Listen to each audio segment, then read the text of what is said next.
According to Thucydides, the Greeks first acted as a united people during the Trojan War, when they besieged the great city of Troy on the northwestern coast of Anatolia. In his History of the Peloponnesian War, he explained that before this event, there was no collective action by all the Hellenes, and that even the name Hellas did not yet exist. He referred to Homer, who wrote long after the Trojan War, noting that Homer never used the name Hellenes for the entire Greek force. Instead, he called them Danaans, Argives, or Achaeans, since in his time they were not yet known by a single name. In this sense, Greek history as a people begins not in Greece, but across the Aegean in Anatolia, where their shared story and literature were born with Homer's account of the Trojan War. Anatolia, which today forms the Asian part of Turkey, covers most of the country's landmass, while Thrace, the European portion, lies to the northwest. The two are divided by the Bosphorus, the Sea of Marmara, and the Dardanelles, ancient waterways that connect the Aegean to the Black Sea. The very name Anatoli, meaning east, or land of sunrise in Greek, contrasted with Europe, thought to mean sunset, or land of darkness. For early Greek sailors crossing the Hellespont, this contrast was striking. Asia lay in the light of sunrise, Europe in the shadows of the setting sun. The interior of Anatolia is a vast high plateau, rising from 750 to 1,500 meters, bordered by rugged mountain chains. To the south, the Taurus and Anti-Taurus ranges curve toward Mesopotamia, leaving only narrow passes like the famous Cilician Gates.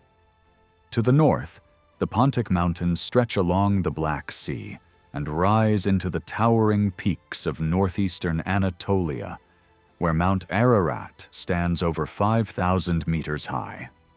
Along the Mediterranean, the coastline unfolds in four ancient regions: Caria, Lycia, Pamphylia, and Cilicia, each shaped by steep mountains, narrow plains, and river deltas.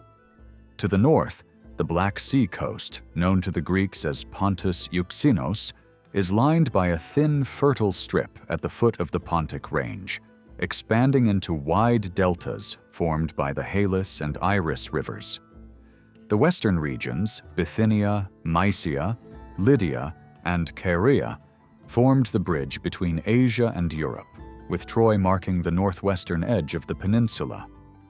In the west, the land descends toward the Aegean in a series of broad river valleys, the Caicus, Hermus, Caister, and Maeander, that served as ancient routes from the coast to the interior.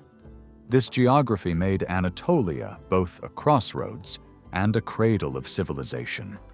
Archaeology reveals that its prehistoric timeline followed the classic stages of the Stone, Copper, and Bronze Ages. The Neolithic era, between 7,000 and 5,500 BC, marked the dawn of agriculture in Anatolia, as seen in sites such as Haçlılar, Khan Hasan, Çatalhöyük, and Mersin. Among them, Çatalhöyük stands as the largest and most remarkable, with 12 layers of settlement stretching over centuries. Its mud brick houses were arranged around courtyards, and its shrines were adorned with vivid wall paintings showing hunts, rituals, musicians, and dancers.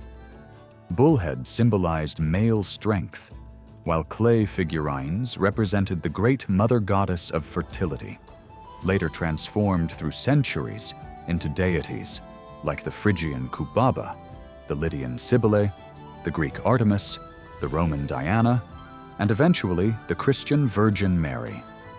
During the following Chalcolithic period, from 5,500 to 3,000 BC, copper tools became common. Sites such as Khan Hasan, Mersin, Alakahöyük, and Alisar continued to flourish.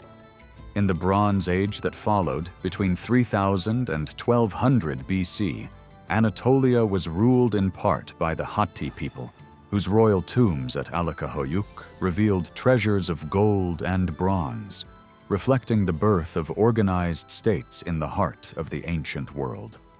The Hattians are believed to have been the earliest known inhabitants of central Anatolia, and they were soon followed by the Hittites, an Indo-European people who established their kingdom around 1700 BC.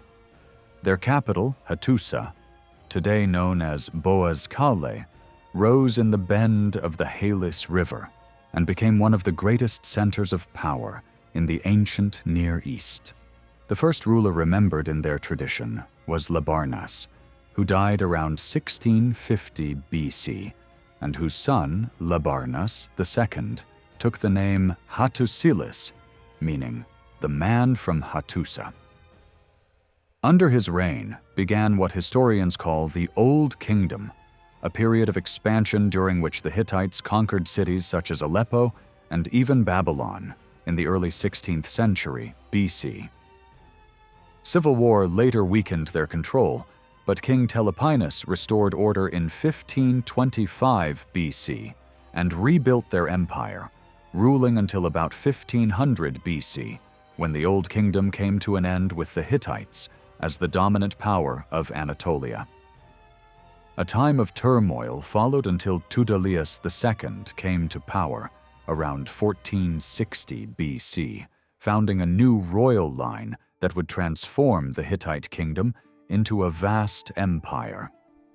Under kings Suppiluliumus I and Mursilis II, the Hittite realm reached its greatest size, stretching from the Aegean to beyond the Tigris River and from the Black Sea to Palestine. In their records, the Hittites spoke of a land called Asuva, believed to correspond to Lydia in western Anatolia.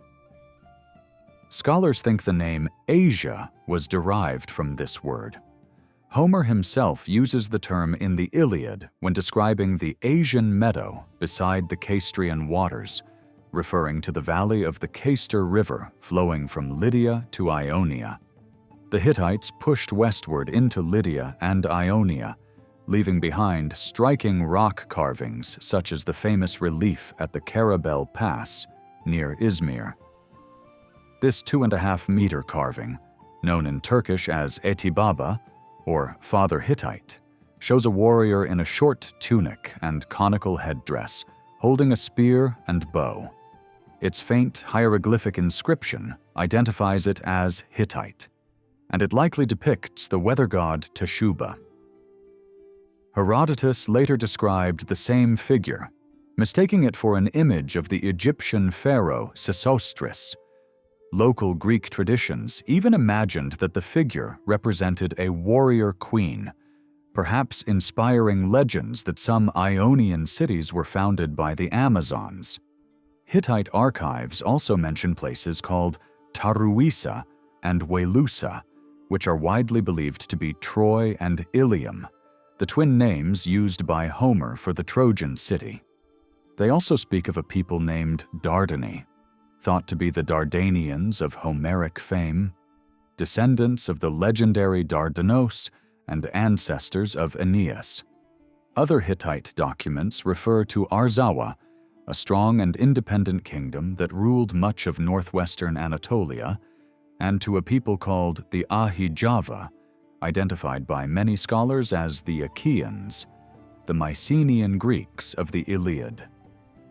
The Hittites described these Ahijava as powerful seafarers whose princes exchanged letters with the kings of Hattusa from a western port called Milawanda, believed to be Miletus at the mouth of the Meander River. Miletus itself was first settled around 1600 BC by mariners from Minoan Crete, the great Bronze Age civilization that Thucydides later called a thalassocracy, or Empire of the Sea. After 1450 BC, when the Mycenaeans took control of Crete, they also occupied Miletus and encircled it with massive walls. The city became a hub of trade with mainland Greece and was ruled by an Achaean prince who served as a vassal of the Hittite king. Around the same time, both Troy and Hattusa were destroyed. Archaeologists who excavated the mound of Hizarlik, the site of ancient Troy, disagreed about which level marked the city of Homer. Wilhelm Dorpfeld believed that Troy 6 fit the description, while Karl Blegen later identified the next layer, Troy 7a, as the city besieged in the Trojan War. He wrote that this was the ill-fated stronghold whose fall inspired generations of poets to tell the story of its heroes. In 1982, excavations led by Manfred Korfmann of the University of Tübingen revealed new clues about the ancient city. His team discovered that Troy's harbor had once been near Beshika Bay, 8 kilometers south of Kumkoil, and that nearby burial grounds dated to the 13th century BC, the very era of the Trojan War. Korfmann himself remarked that the graves likely belonged to the warriors who fought and fell in that legendary conflict. Later excavations led by his international team, beginning in 1988, uncovered the remains of the late Bronze Age settlement identified as Troy 7 and destroyed by fire between 1250 and 1180 BC. The following centuries saw smaller communities living among its ruins until about 1040 BC. After many centuries of silence, the site was reoccupied around 700 BC by Aeolian Greeks, who founded a new city called Ilion, known in Latin as Ilium. This Greek Troy, known as Troy 8, thrived until 85 BC and became a sacred place visited by Xerxes before his invasion of Greece and by Alexander the Great before his conquest of Asia. The Roman Troy, Troy 9, was later visited by Julius Caesar and magnificently rebuilt under Emperor Augustus. The Emperor Constantine even considered making Ilium the capital of his empire before choosing Byzantium, which he renamed Constantinople in AD 330. Finally, a series of devastating earthquakes around AD 500 brought about the city's destruction and its final abandonment. Much of the second book of Homer's Iliad is devoted to the famous Catalogue of Ships, a detailed listing of the Greek contingents that sailed with Agamemnon against Troy. It names 178 places, among them Mycenae, the strong-founded citadel, whose ruler, powerful Agamemnon, led 10 cities that together sent 100 ships. As historian Michael Wood has observed, nearly every identifiable site mentioned by Homer has revealed archaeological evidence of Mycenaean settlement, confirming the poem's deep roots in Bronze Age reality. The Greeks themselves first emerged as a people at the dawn of the second millennium BC, in the land that would later be called Hellas. They eventually came to identify themselves as Hellenes, though the name Greek derives from the Latin Graeci, based on a tribe from the region of Epirus. Their mythical ancestor was Hellen, father of Doris, Aeolus, and Xuthus, whose sons Ion and Achaeus gave rise to the 4 major Greek tribes of the Bronze Age: the Dorians, Ionians, Aeolians, and Achaeans. Homer's own verses recall this ancestral unity when he describes Achilles commanding his Myrmidons, Hellenes, and Achaeans in the war against Troy. The Mycenaean period began around 1550 BC, named after the fortress city of Mycenae in the Argolid. Archaeological finds show that Mycenaean pottery, identical to that unearthed at Troy, has been discovered at more than 24 sites along the Aegean coast of Anatolia. Mycenaean traders and settlers established outposts at Miletus and Iasus and on nearby islands such as Chios, Samos, Kos, and Rhodes. There is also evidence that they traded inland along the Hermus and Meander rivers, reaching towns like Ephesus, Sardis, and Clazomenae. Near modern Bodrum, a Mycenaean burial site has been uncovered. and in the upper Meander Valley at Beka Sultan, the remains of a grand palace may have belonged to the state of Mira, which was once allied to the Hittite Empire. Hittite records from the reign of Suppiluliumus, the first to Arnuwandas III, between roughly 1380 and 1190 BC, refer repeatedly to the Achaeans, or Ahijava, and to the towns of the king of Mira. This period coincides closely with the time of Troy 7, the layer of the city widely believed to correspond to the Homeric Troy. The catalogue of ships is followed by Homer's Trojan catalogue, listing the peoples who fought to defend Troy. These allies came from 5 regions. First were the Trojans themselves, led by Hector of the Shining Helm, together with the Dardanians, Zelians, and Pelasgians. The second group came from across the Hellespont, Thracians, Ciconians, and Paeonians. The third included the Paphlagonians and Halizones from north-central Anatolia. The fourth group came from the southeast, the Mysians and Phrygians, the latter being migrants from Europe who later replaced the Hittites in central Anatolia. Finally, the Maeonians, Carians, and Lycians represented the forces from southwestern Anatolia. Homer's mention of Miletus as part of the Carian contingent is notable, as it is the only Ionian city referenced in the Iliad.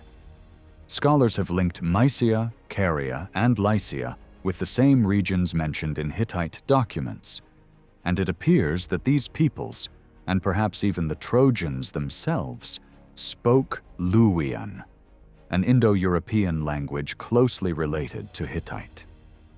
The linguist Günther Neumann has argued that the Hittite hieroglyphic script was originally created for writing the Luwian tongue. Some researchers have suggested that as early as the late 3rd millennium BC, speakers of an early Greek dialect had settled in northwestern Anatolia, and that they may still have been there during the Hittite period. Others have proposed that the inhabitants of Troy spoke a form of early Greek, which, if true, would mean that the Trojan War, traditionally dated around 1200 BC, was not a struggle between 2 different civilizations, but rather an internal conflict within a wider Greek-speaking world. Yet more recent studies have found little concrete evidence for this theory, and it remains a subject of debate awaiting further archaeological confirmation.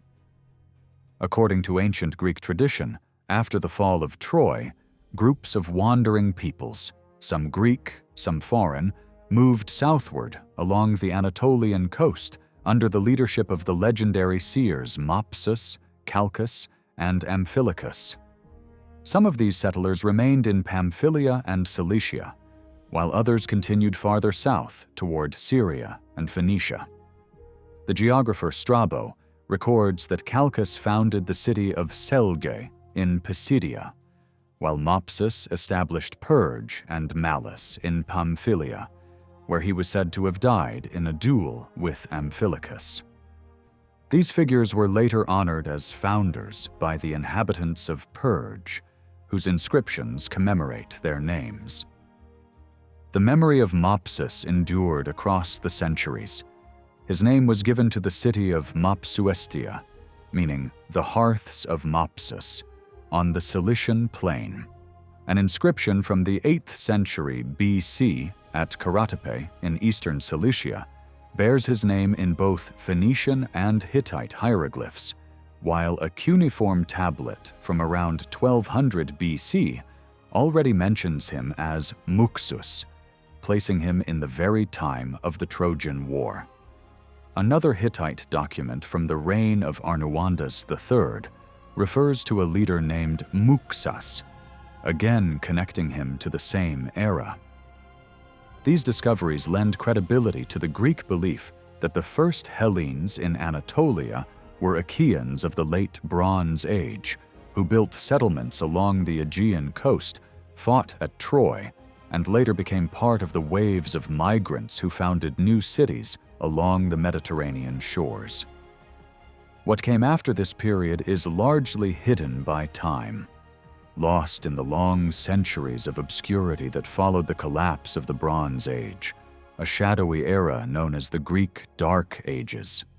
At the beginning of his history of the Peloponnesian War, Thucydides describes the early Greeks as a people in constant motion.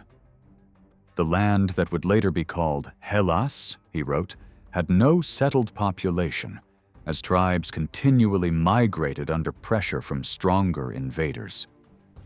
This state of upheaval, he said, continued for generations, and only came to an end long after the Trojan War. It was then that the age of colonization began, when the Athenians sent settlers across the sea to found new cities in Ionia and throughout the Aegean islands. This great migration took place during the Greek Dark Ages, a long period of decline that followed the collapse of the Bronze Age. In the brief span of just a few decades, between the end of the 13th and the beginning of the 12th century BC, nearly every major city and fortress around the eastern Mediterranean and Anatolia was destroyed. The reasons remain uncertain. Earthquakes, drought, widespread revolts, the arrival of the mysterious sea peoples, or even a general breakdown of political systems. All may have played a part. Whatever the cause, the result was catastrophic. Populations dwindled, villages were abandoned, and vast stretches of the Greek world were left desolate. Many of the Aegean islands became empty, their once thriving communities scattered and isolated. Ancient tradition explained the Greek migration to Anatolia as a result of the Dorian invasion from the north, though modern historians see it instead as a broader movement involving several Greek tribes, the Dorians, Aeolians, and Ionians, who began crossing the Aegean in waves during the 11th century BC. The Ionians settled along the central Aegean coast of Anatolia and its nearby islands. The Aeolians established themselves to the north, and the Dorians settled to the south. The Aeolian colonies lay mainly between the Hellespont and the Hermus River, extending to the islands of Lesbos and Tenedos. The Ionian cities stretched between the Hermus and the Meander valleys, including Chios and Samos, while the Dorians occupied Kos, Rhodes, and the rugged coast of Caria, where the Aegean meets the Mediterranean.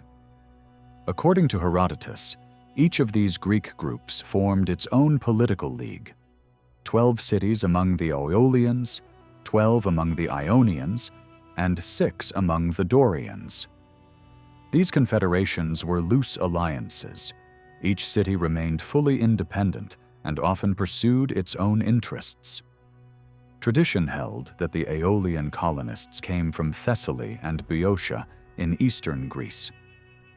They sailed across the northern Aegean, first reaching Lesbos and Tenedos, then moving to the coast between the Hellespont and the Gulf of Smyrna. Excavations in Lesbos and Smyrna have uncovered proto-geometric pottery dating to around 1000 BC, and perhaps even earlier, showing that the Aeolian settlements were among the first Greek footholds in Anatolia. The Aeolian cities stretched between the Caicus and Hermus rivers, bordered to the north by the Mysians. Herodotus lists their member cities as Seme, also known as Phryconus, along with Larissa, Neonticus, Temnus, Scylla, Notium, Agirosa, Pitane, Aegaea, Marina, and Grinea. Notium was unusual because it lay far to the south in Ionia and later became the port of Colophon. Smyrna was originally Aeolian, but was later taken by the Ionians, only joining their confederation centuries afterward. Most of the Aeolian cities lay between the Hermus and the Caicus rivers. Seme, Myrina, Grinea, and Pitane were coastal towns, while others lay inland. Syme was the southernmost coastal city, just north of the Hermus, and Pitane the northernmost, at the mouth of the Caicus River. The Greek settlers met resistance from the local peoples they encountered, Mysians to the north, and the Leleges and Pelasgians along the coast. When the Aeolians founded Pitane, they were attacked by the Lelegians and had to call for help from the Ionian city of Erythrae. Inland, beyond the coastal plains, lived the Phrygians, an Indo-European people who had replaced the Hittites in central Anatolia early in the first millennium BC. Homer mentions the Phrygians alongside the Leleges, Pelasgians, and Mysians as allies of Troy in the Iliad. Among the Aeolian cities, Syme was by far the most important, famed for its maritime trade. Together with the Euboean cities of Chalcis and Eretria, it founded Cumae in Italy in 757 BC, the first Greek colony on the Italian mainland. Later, the people of Syme established another colony at Side on the Mediterranean coast of Anatolia. Strabo wrote that Syme, along with Lesbos, could be considered the metropolis of all Aeolian cities, about 30 in total, though many had already vanished in his time. Strabo also recorded that Hesiod's father, Dius, was a native of Syme, who later moved to Boeotia, where Hesiod grew up in the humble village of Ascra at the foot of Mount Helicon. The Symians even claimed that Homer himself had been born in their city, though Strabo observed that many others made the same claim. The northern city of Pitane, near the mouth of the Caicus, also possessed an important harbor and was inhabited long before the arrival of the Greeks. Pottery fragments from its necropolis date back to the 3rd millennium BC. Tradition held that Pitane, along with Smyrna, Syme, Myrina, and Grynia, had been founded by the Amazons, a legend perhaps inspired by the Hittite warrior relief seen by Herodotus in the Carabel Pass. Myrina was said to be named after an Amazon queen mentioned by Homer, whose tomb he described outside the walls of Troy, the burial ground of the dancing Myrina. Grynia, known later by its Latin name Grynium, was famous for its sanctuary of Apollo. Strabo described its marble temple and ancient oracle, while Pausanias wrote of its beautiful grove filled with fruit trees and fragrant plants sacred to the god. Aside from Syme and Pitane, most Aeolian settlements faded quietly from history. Ancient writers often portrayed the Aeolians as lovers of luxury. Athenaeus of Naucratis remarked that they were fond of wine, women, and indulgent living. One other Greek city in the region, Elaia, stood at the mouth of the Caicus River east of Pitane. According to Strabo, it was the earliest Greek settlement on the Aeolian coast, founded by Menestheus, the Athenian leader who fought at Troy. Homer mentions Menestheus in the catalogue of ships, calling him unmatched in his skill at arranging warriors and horses in battle order. Elaia, however, was not part of the Aeolian Confederation. It was founded by Ionians and maintained its ties with their league to the south. The city gave its name to the Eleatic Gulf, the great bay that formed the northern boundary of Aeolis. Herodotus notes that the Aeolians also settled on Lesbos and Tenedos and around Mount Ida in the Troad, though these communities did not belong to the Aeolian Confederation. Lesbos originally had 6 cities, of which Mytilene and Methymna were the most important. From Methymna, colonists crossed to the Adriamitine Gulf and founded Assos by the end of the 8th century BC, while Mytilene sent settlers to the northern Troad to establish Achaleion, a site that Strabo says included the tomb of Achilles. Tenedos had a single city that controlled a string of mainland settlements known as the Tenedian Piraea. Among them was Chryse, famous for the cult of Sminthean Apollo, where the god was honored in the form of a mouse. Tradition tells that the first Teucrian colonists were told to remain where earthborn creatures attacked them, and when mice gnawed their leather gear on the first night ashore, they took it as the god's sign to settle there. Homer places Chrysa at the heart of the quarrel that opens the Iliad, when Agamemnon seizes Chryseis, daughter of the local priest, and Apollo sends a devastating plague on the Achaean camp. Aeolian foundations spread across the Troad from the Adramitene shore to the Hellespont, Antandros, Polymedion, Lamponia, Hamaxitus, Colone, Neandria, Sebren, Skepsis, Gergis, Sigeon, and Dardanos, while the Ionian city of Miletus founded Abydos. Around 750 BC, Aeolian settlers established a town called Ilion, directly on the site of ancient Troy. The layer archaeologists call Troy 8, preserving the name of Homer's city. Several of these places kept strong Homeric ties. Dardanos on the Hellespont carried the name of the legendary ancestor of the Trojan kings. Abydos appears in the Trojan catalogue. Strabo describes Skepsis as the residence of Aeneas before his escape after Troy's fall, and Virgil later has Aeneas embark from Antandros on the voyage that ends in Italy and leads, in Roman memory, to the foundations of the future capital. The Ionian migration moved out from Attica and Boeotia through the Cyclades and into the central stretch of the Anatolian coast between the Hebrus and the Meander, with new cities also rising on Chios and Samos. By the end of the 9th century, the settlers had formed the Dodecapolis, a league of 12 cities, 10 on the Anatolian shore, and 1 each on Chios and Samos. Herodotus praises the region's climate, milder than lands further north or south, and emphasizes that these communities did not remain purely Ionian. Colonists frequently married local women, and in Miletus, a grim early episode of forced marriages with Carian widows led to a custom by which those women and their daughters refused to dine with, or address, their husbands by name. Politically, the early city kingdoms under founding leaders and their descendants gave way to oligarchies, then to tyrannies, and eventually, under Athenian influence, to democratic forms. Founding legends linked many cities to sons of the Athenian king Codrus. Neleus was said to have founded Miletus, while Androclus led the settlers of Ephesus and expelled the Lelegi and Lydians from the site.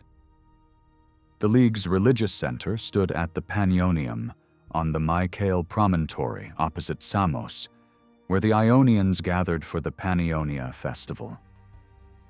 Every 4th year they also met on Delos, the mythical birthplace of Apollo, celebrating with athletic contests, dance, and song that displayed the splendor of their seafaring culture.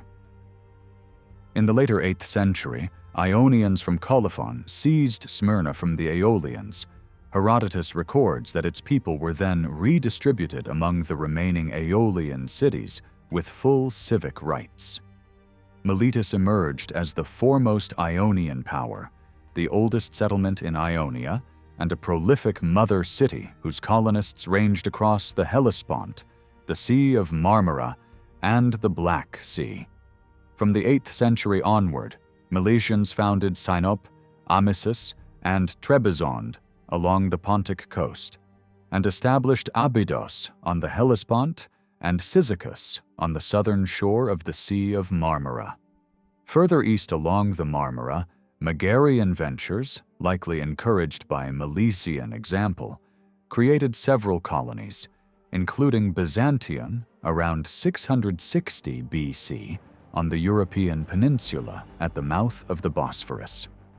To the south, the Greeks opened Naucratis in the Nile Delta around 610 BC, where Miletus held a privileged quarter called the Wall of the Milesians, beside the stations of other Ionian, Dorian, and Aeolian cities. Rivaling Miletus at sea was Phocia, the northernmost Ionian city beyond the Hermus. Settled later, probably in the 8th century, by colonists from Erythrae and Teos, Phocia chose its site for a superb natural harbor, ideal for the long voyages that would carry Ionian ships far beyond the Aegean.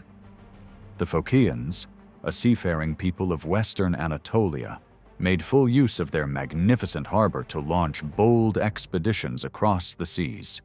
Their first venture was in partnership with Miletus, founding the colony of Ephesus on the Black Sea coast. In 654 BC, they established Lampsacus on the Asian shore of the Hellespont. Half a century later, around 600 BC, they sailed west to found Massalia, modern Marseille, whose settlers in turn created new colonies along the French coast, at Nicaea and Antipolis, known today as Nice and Antibes.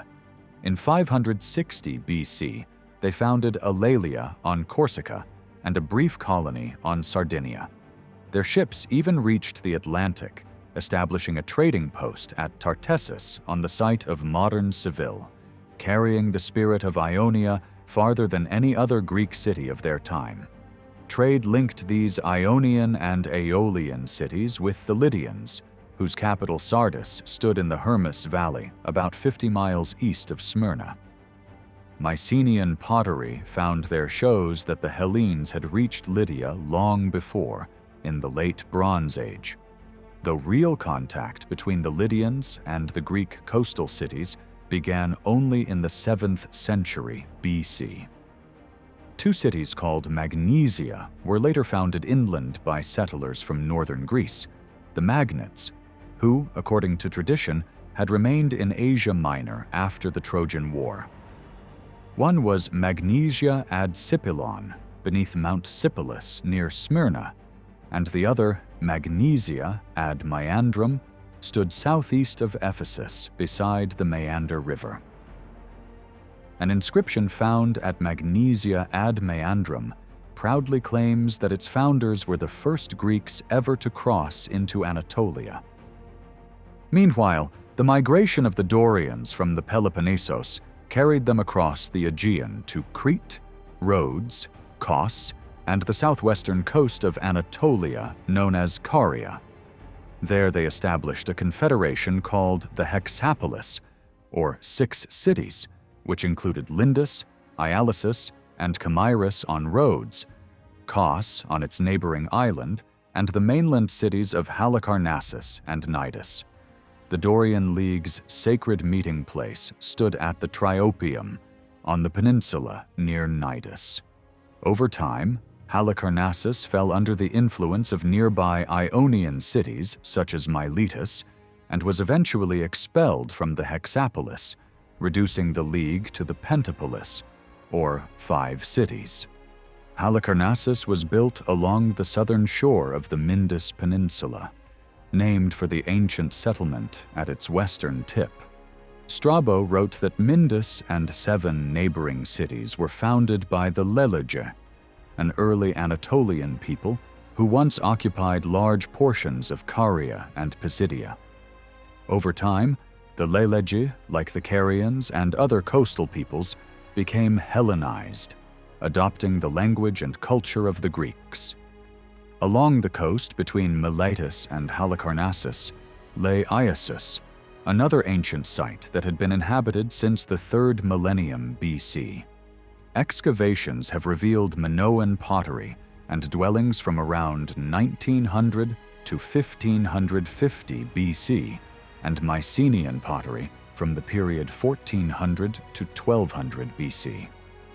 The first Dorian settlers, believed to be Argives from the Peloponnesos, arrived in the 9th century BC, but met fierce resistance from the local Carians.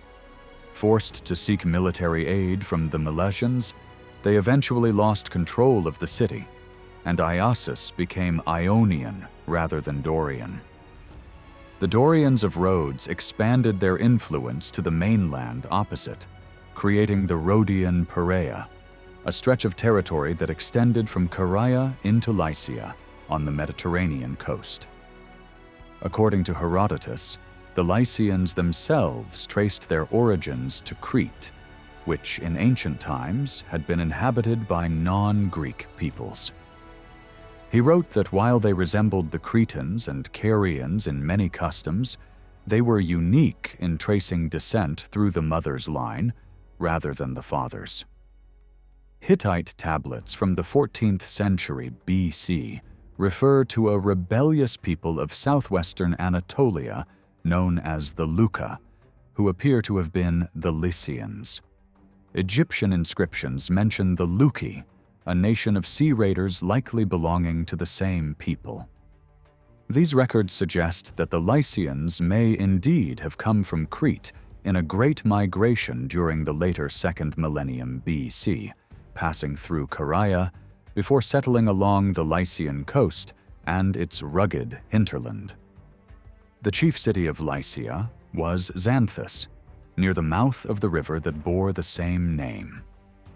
Herodotus first mentions it in connection with the Persian conquest of western Anatolia in 546 BC. Although Homer refers to the river Xanthus in the Iliad, he makes no mention of a city, describing instead its flowing waters as the home of the Lycian heroes Sarpedon and Glaucus.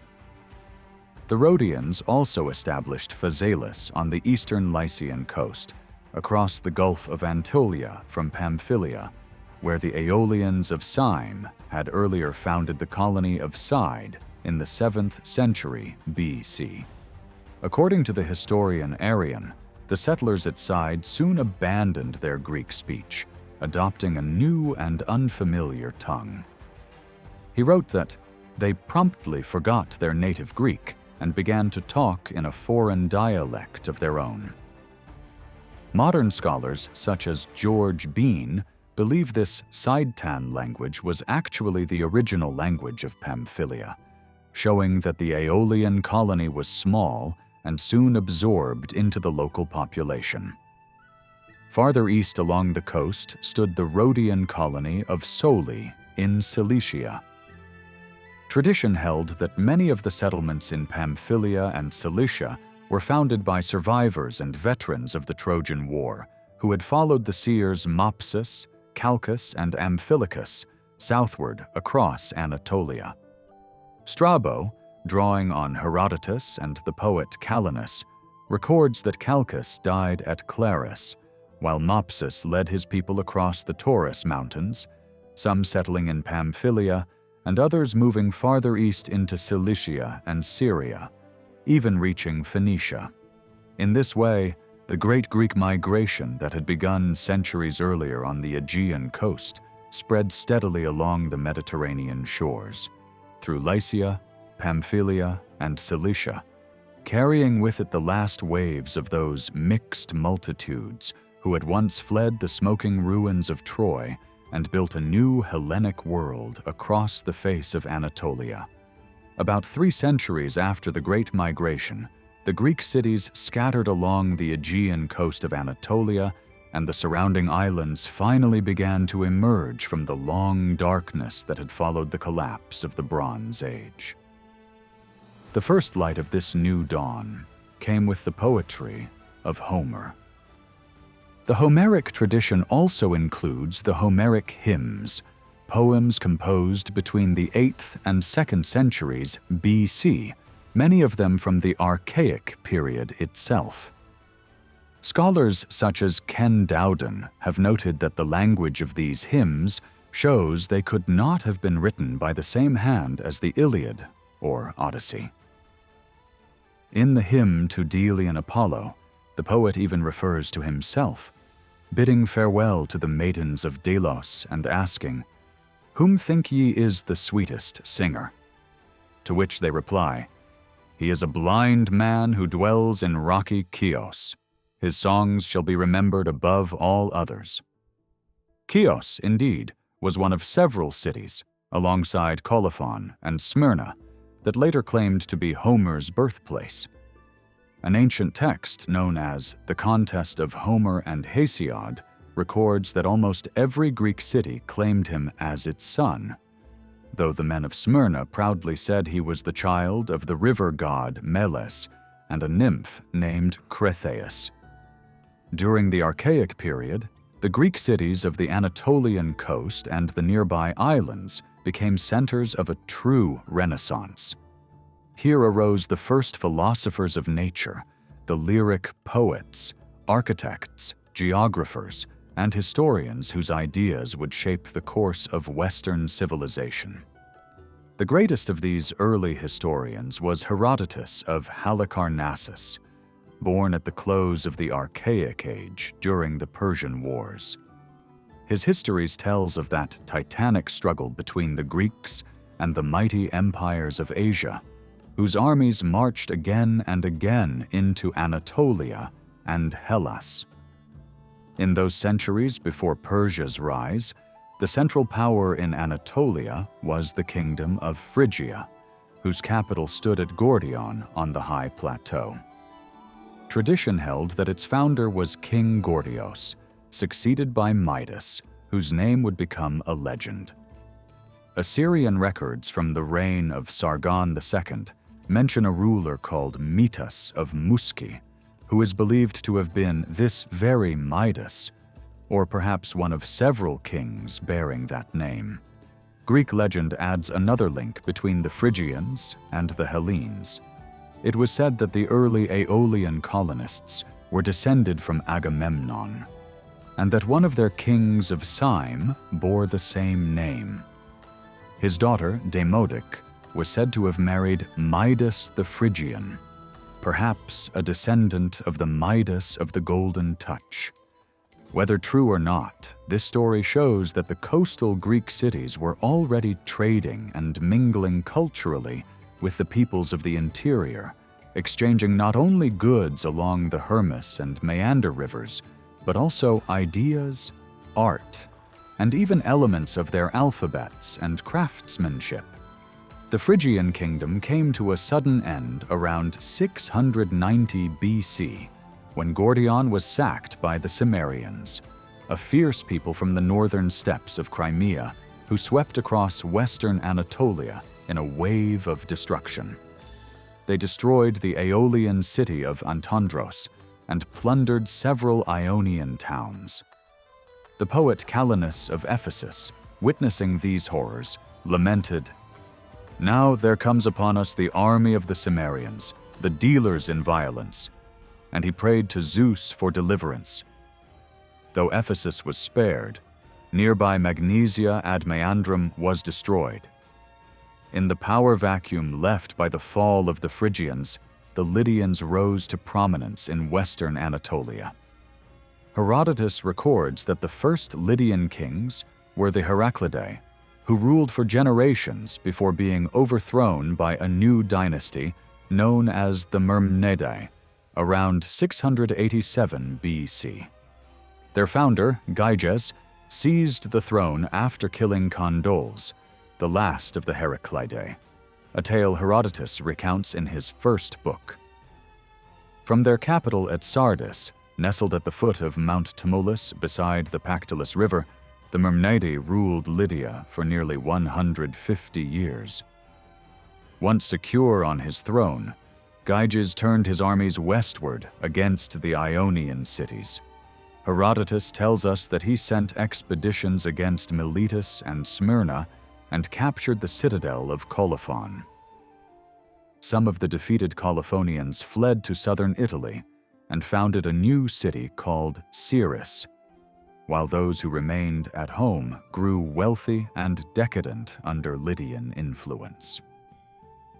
The philosopher Xenophanes, himself from Colophon, later mocked his countrymen for their vanity, describing them as perfumed men in purple robes, proud of their hair and their luxury.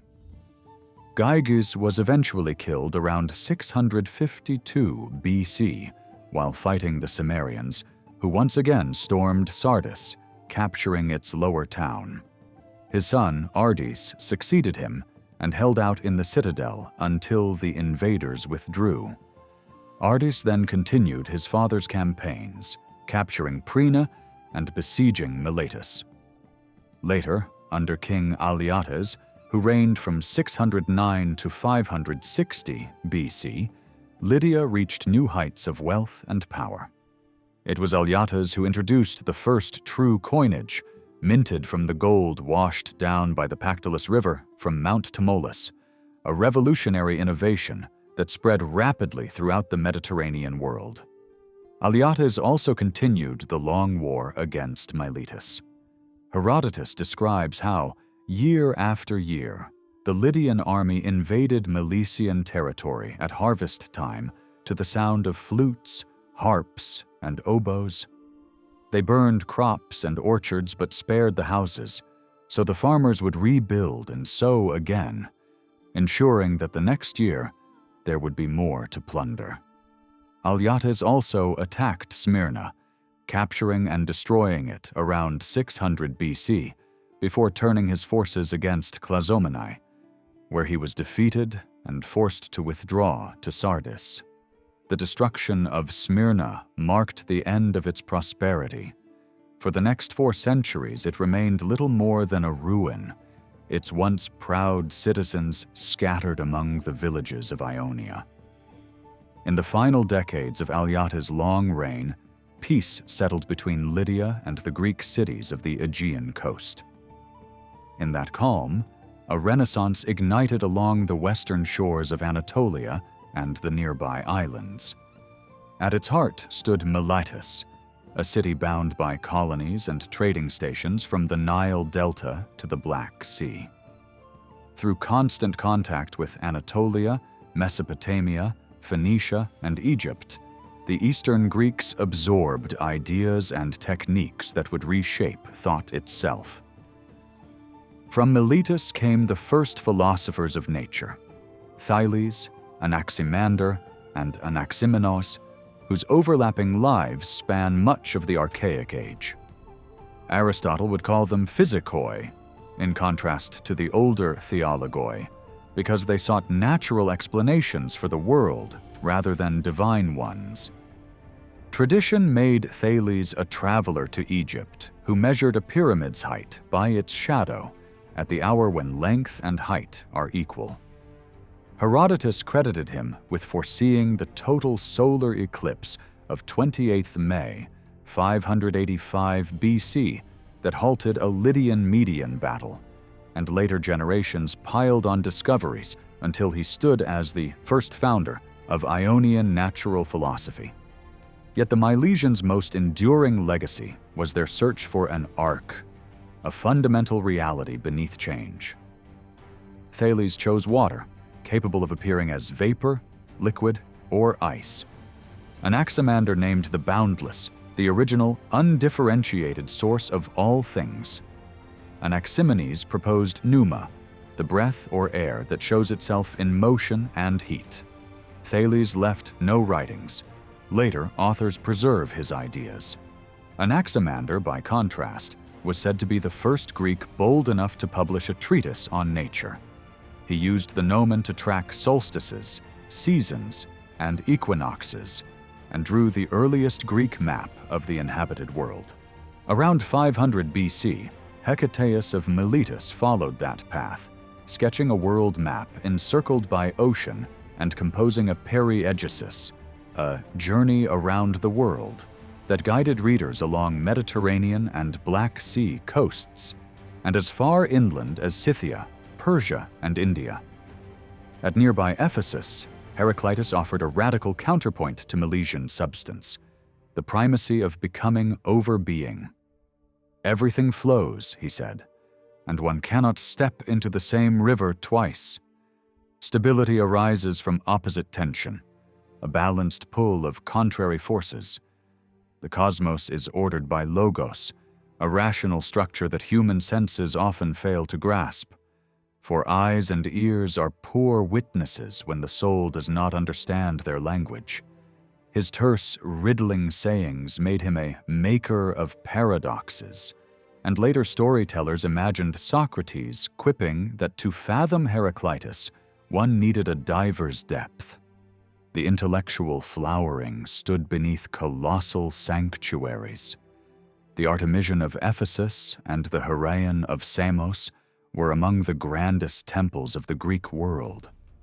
On Samos in the 500s and 70s, the architects Eurycus and Theodorus combined craft with engineering genius. Theodorus even wrote the earliest known book on architecture, later cited by Vitruvius. In the third quarter of the 6th century, the blaze of inquiry leapt west to Magna Graecia, with Pythagoras of Samos. He departed during the tyranny of Polycrates and founded at Croton a community that joined mathematics to ritual and taught the transmigration of souls. However, the master's voice blends with that of his followers. The Pythagoreans laid foundations for geometry and number theory. They discerned the ratios that govern musical harmony and proclaimed a cosmos ordered by numerical design, epitomized by the theorem that the square on a right triangle's longest side equals the sum of the squares on the other two. This Renaissance also sang in Aeolic verse. On Lesbos, Sappho and Alcaeus, contemporaries of Thales, composed against a political horizon where Lydia's cavalry ranged through Aeolus and the Troad, close enough for their presence to color poetry. Sappho's voice preferred the beloved to all the splendor of Lydian chariots armored for war. Alcaeus, soldier and singer, recorded Lydian payments pledged to aid an assault, perhaps on Mytilene, and told how he fled a battle near Sigum, leaving his shield to hang in Athena's temple as a captured trophy. Out of peace won by Alyattes, out of trade routes and temples, maps and maxims, instruments and numbers, the Eastern Greeks brought forth a new way of seeing. A world to be measured, mapped, reasoned, and sung. Alyattes died around 560 BC and was buried in a colossal mound beside the Gygaean Lake, 10 miles north of Sardis, where it still stands today. Herodotus described it as one of the greatest works ever made by human hands, surpassed only by the monuments of Egypt and Babylon. Its base was built of massive stone blocks, while the upper part was a towering mound of earth. It was raised through the collective labor of artisans, tradesmen, and women who, according to Herodotus, contributed more than anyone else by earning their dowries through prostitution, a custom unique to Lydia, where daughters worked before marriage, but otherwise lived in ways not so different from the Greeks. After Alyattes, his son Croesus ascended the throne and led Lydia to its height, a golden age that made Sardis one of the richest cities in the ancient world. Croesus renewed his father's campaigns against the Greek cities along the Aegean coast, compelling them to pay tribute. Yet his rule was lenient. He imposed no garrisons or governors, demanding only annual payments and troops in time of war.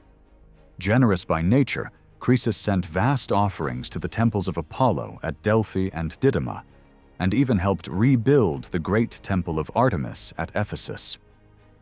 During his reign, trade flourished between Lydia and the Greek world, and the cities of Ionia shared in Sardis's immense prosperity. But Croesus's ambition led to his downfall.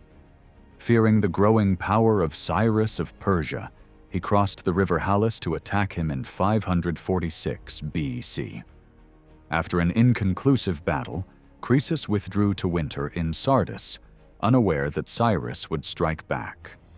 The Persians attacked unexpectedly, crushed his army, and besieged Sardis for 2 weeks before capturing the city. Croesus was taken prisoner, and with his death, the Kingdom of Lydia came to an end.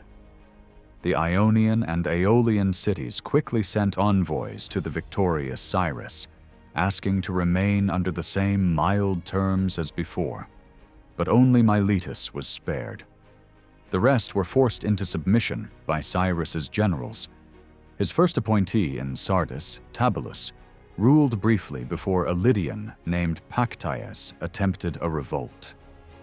Cyrus sent the Made general Mazares to suppress it, and Pactyas fled from city to city, first to Syme, then to Mytilene, and finally to Chios, until he was betrayed and handed over to the Persians. Mazares recaptured Sardis, enslaved its defenders, and began subduing the Ionian cities, starting with Priene. Soon after, he died and was replaced by Harpagus, another Mede, who continued the conquest with ruthless precision. Harpagus demanded Phocia's surrender, but its people escaped by sea, abandoning their city at night and sailing first to Chios and then to Corsica. Some later returned to live under Persian rule, but most settled in Italy, founding Rhegium and Elea. Chios resisted next, yet when defeat became inevitable, its citizens also fled by sea and founded Abdera in Thrace. All the remaining cities, except for loyal Miletus, eventually bowed to Persia. Harpagus then marched through Caria, conquering Halicarnassus and Cnidus, and pressed on into Lycia. At Xanthus, the Lycians chose death over surrender, burning their city and perishing to the last man, a tragedy that Herodotus described with deep admiration. By 521 BC, Darius the Great had reorganized the Persian Empire into provinces called satrapies. Most of the Greek cities in Anatolia fell under the satrapies of Phrygia and Lydia. The satrap of Lydia, based in Sardis, ruled over Ionia, Caria, Lycia, and Pamphylia, and local Greek rulers were appointed as tyrants to govern their own cities. Darius extended his authority further by seizing Samos, Chios, and Lesbos, whose fleets later joined him in his campaign against the Scythians. He crossed the Bosphorus on a bridge of boats built by the Samian engineer Mandrocles, and after returning to Asia, left his general Megabazus to subdue Thrace and the lands up to Macedonia. When Darius appointed his half-brother Artaphernes as satrap of Sardis, he placed Miletus under the rule of Aristagoras, while his cousin Histiaeus served the king as an advisor in Persia. Persian rule soon became oppressive, especially in Ionia, and resentment grew. In 500 BC, spurred by a secret message from Histiaeus, Aristagoras rose in rebellion. He seized the Persian fleet wintering at Myos and sought aid from Greece. Athens and Eretria sent ships, and the allies joined forces with Ionian rebels to strike directly at Sardis. They captured and burned the lower city, leaving the Acropolis to the Persians before retreating to Ephesus. There, the Persian army caught up with them, crushed the revolt, and slaughtered many of the Greek soldiers. The Ionian Revolt had begun, setting the stage for a far greater conflict between Greece and Persia. The burning of Sardis sent shockwaves across western Anatolia. It stirred the Greek cities into open rebellion, igniting fresh hope for freedom. But their defeat at Ephesus soon after crushed that momentum and led the Athenians to abandon the Ionian cause. The fiercest battles of the revolt took place in Caria, where Persian armies clashed with Milesians and Carians in brutal campaigns between 497 and 496 BC. Both sides suffered devastating losses, but in the end, Persian power prevailed. By 494 BC, the Ionians made their final stand at Miletus, a city that had endured a long siege since the revolt began. The decisive battle was fought off the island of Leyde, once standing outside Miletus's harbor, now part of the mainland, where the Meander River's silt has formed new land. There, in the blazing heat of midsummer, a Persian fleet of 600 Phoenician ships annihilated the Ionian navy of 353 triremes. Afterward, the Persians stormed Miletus itself, burning it to the ground and enslaving the survivors who had not fled. News of this catastrophe reached Athens and caused deep grief. Herodotus tells us that when the playwright Phrynichus staged his tragedy, The Capture of Miletus, the Athenian audience burst into tears at the memory of their abandoned allies. The city fined the poet 1,000 drachmas for reopening such wounds, and banned the play from ever being performed again. Many exiles from Miletus and the other Ionian cities fled to Greece and Magna Graecia in southern Italy, carrying with them the intellectual spirit that had defined the Ionian Enlightenment. Among them were poets and philosophers who would shape the next great wave of Greek thought. Anacreon of Teos, born around 560 BC, was one of these wandering poets.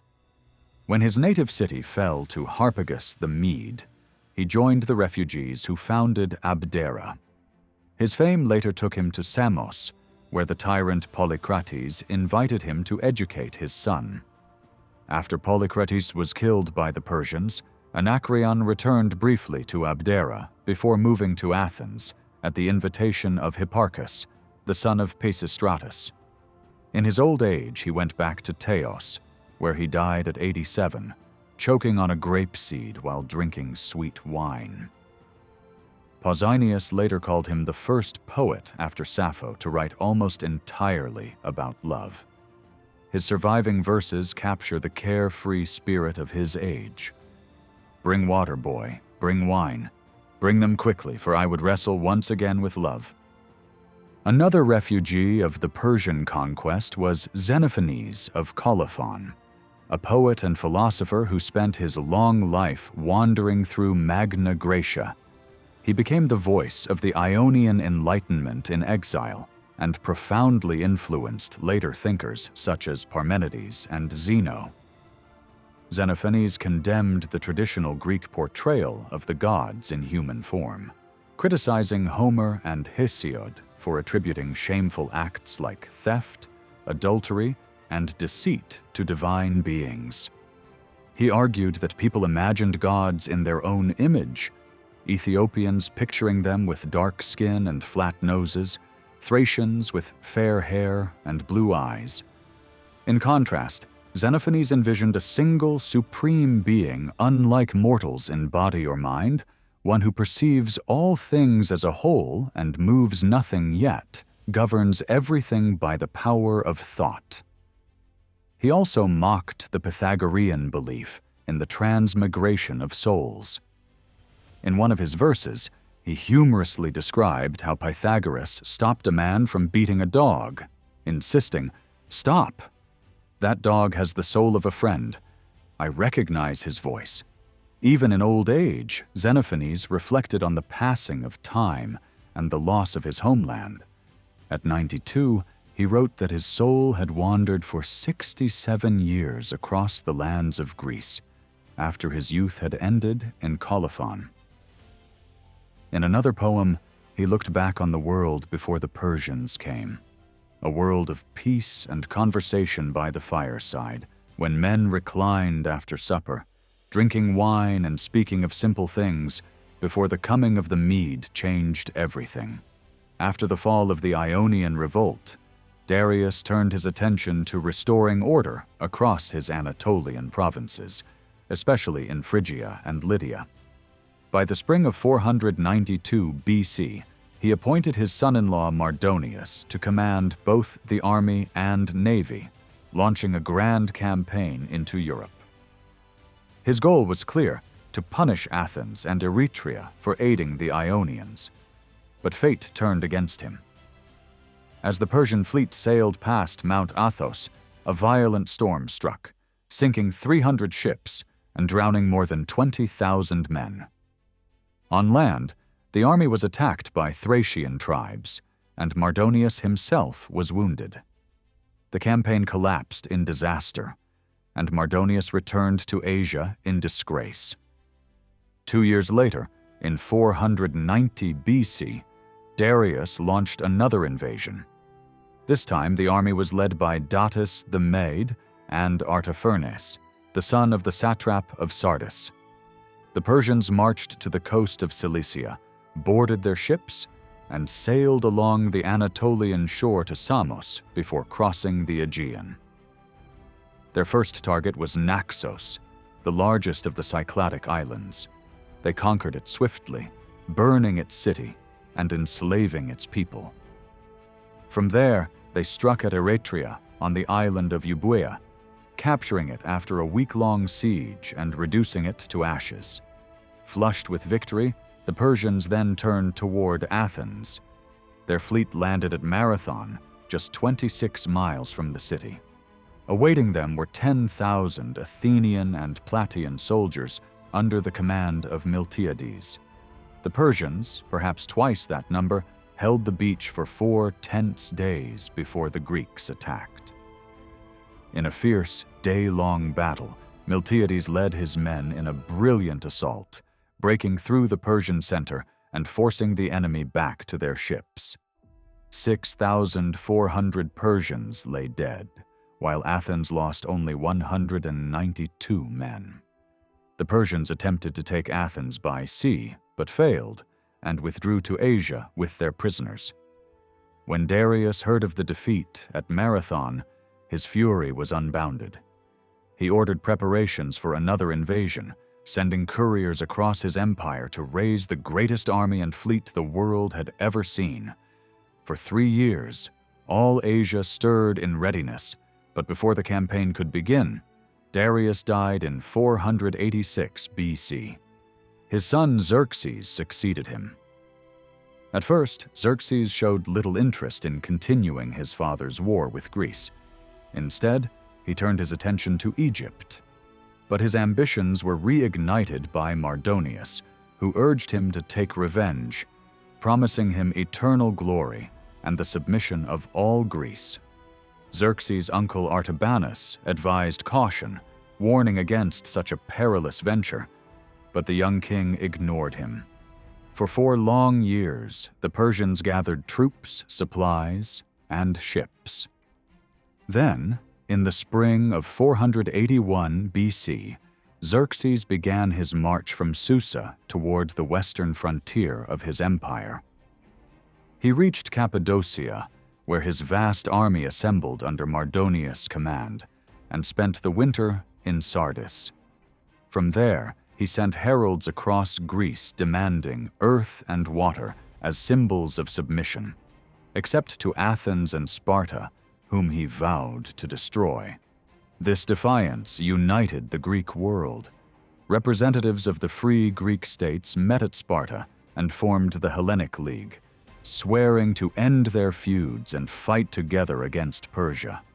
Herodotus tells us that Xerxes' army was greater than any ever known.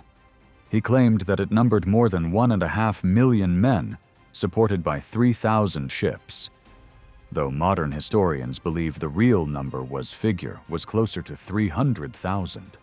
Among his fleet were 1,200 triremes, including over 300 provided by the Greek cities of Anatolia and the Aegean Islands. Even the Dorians of Caria joined the invasion, commanded by their remarkable queen, Artemisia of Halicarnassus. In the spring of 480 BC, Xerxes led his army westward through Lydia and Phrygia toward the Troad. When he reached the plain of Troy, he stopped to visit the legendary city of Priam. There, standing among the ruins, he sacrificed 1,000 oxen to Athena and poured libations to the heroes who had fought and died there centuries before. From Troy, Xerxes marched on to Abydos, where his engineers had built 2 enormous bridges of boats across the Hellespont.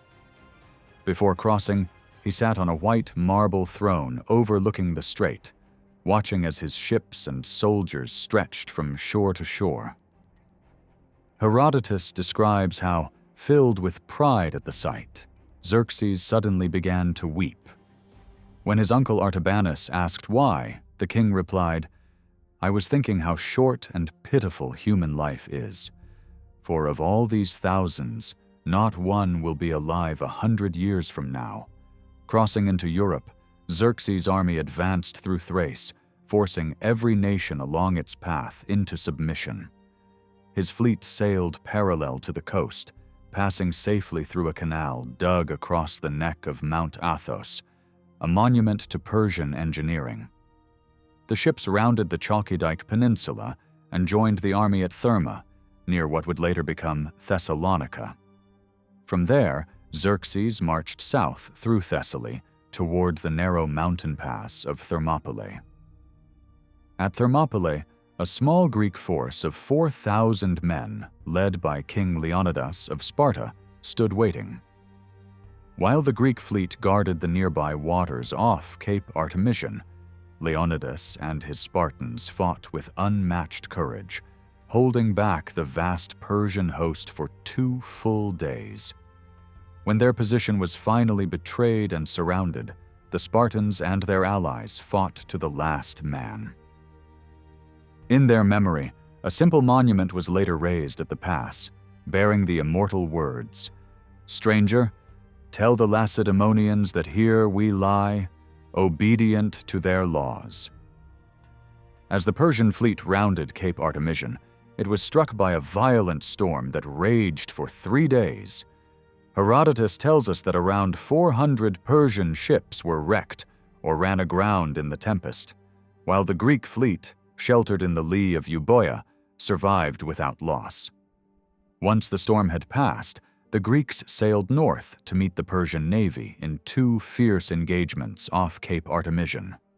Both sides suffered heavy casualties, and nearly half of the Athenian ships were left crippled. When the Greek commanders learned that Thermopylae had fallen, they decided to retreat under the cover of darkness and sail south to the island of Salamis, just west of Athens. Meanwhile, the Persian army, after capturing Thermopylae, marched through Doris, Phocis, and Boeotia into Attica. As Xerxes advanced toward Athens, the city's council on the Areopagus ordered the evacuation of its citizens to the islands of Aegina, Salamis, and Troezen. The Persians soon overran the defenders on the Athenian Acropolis, burning the temple of Athena Parthenos to the ground. In triumph, Xerxes sent a messenger back to Susa to announce his victory.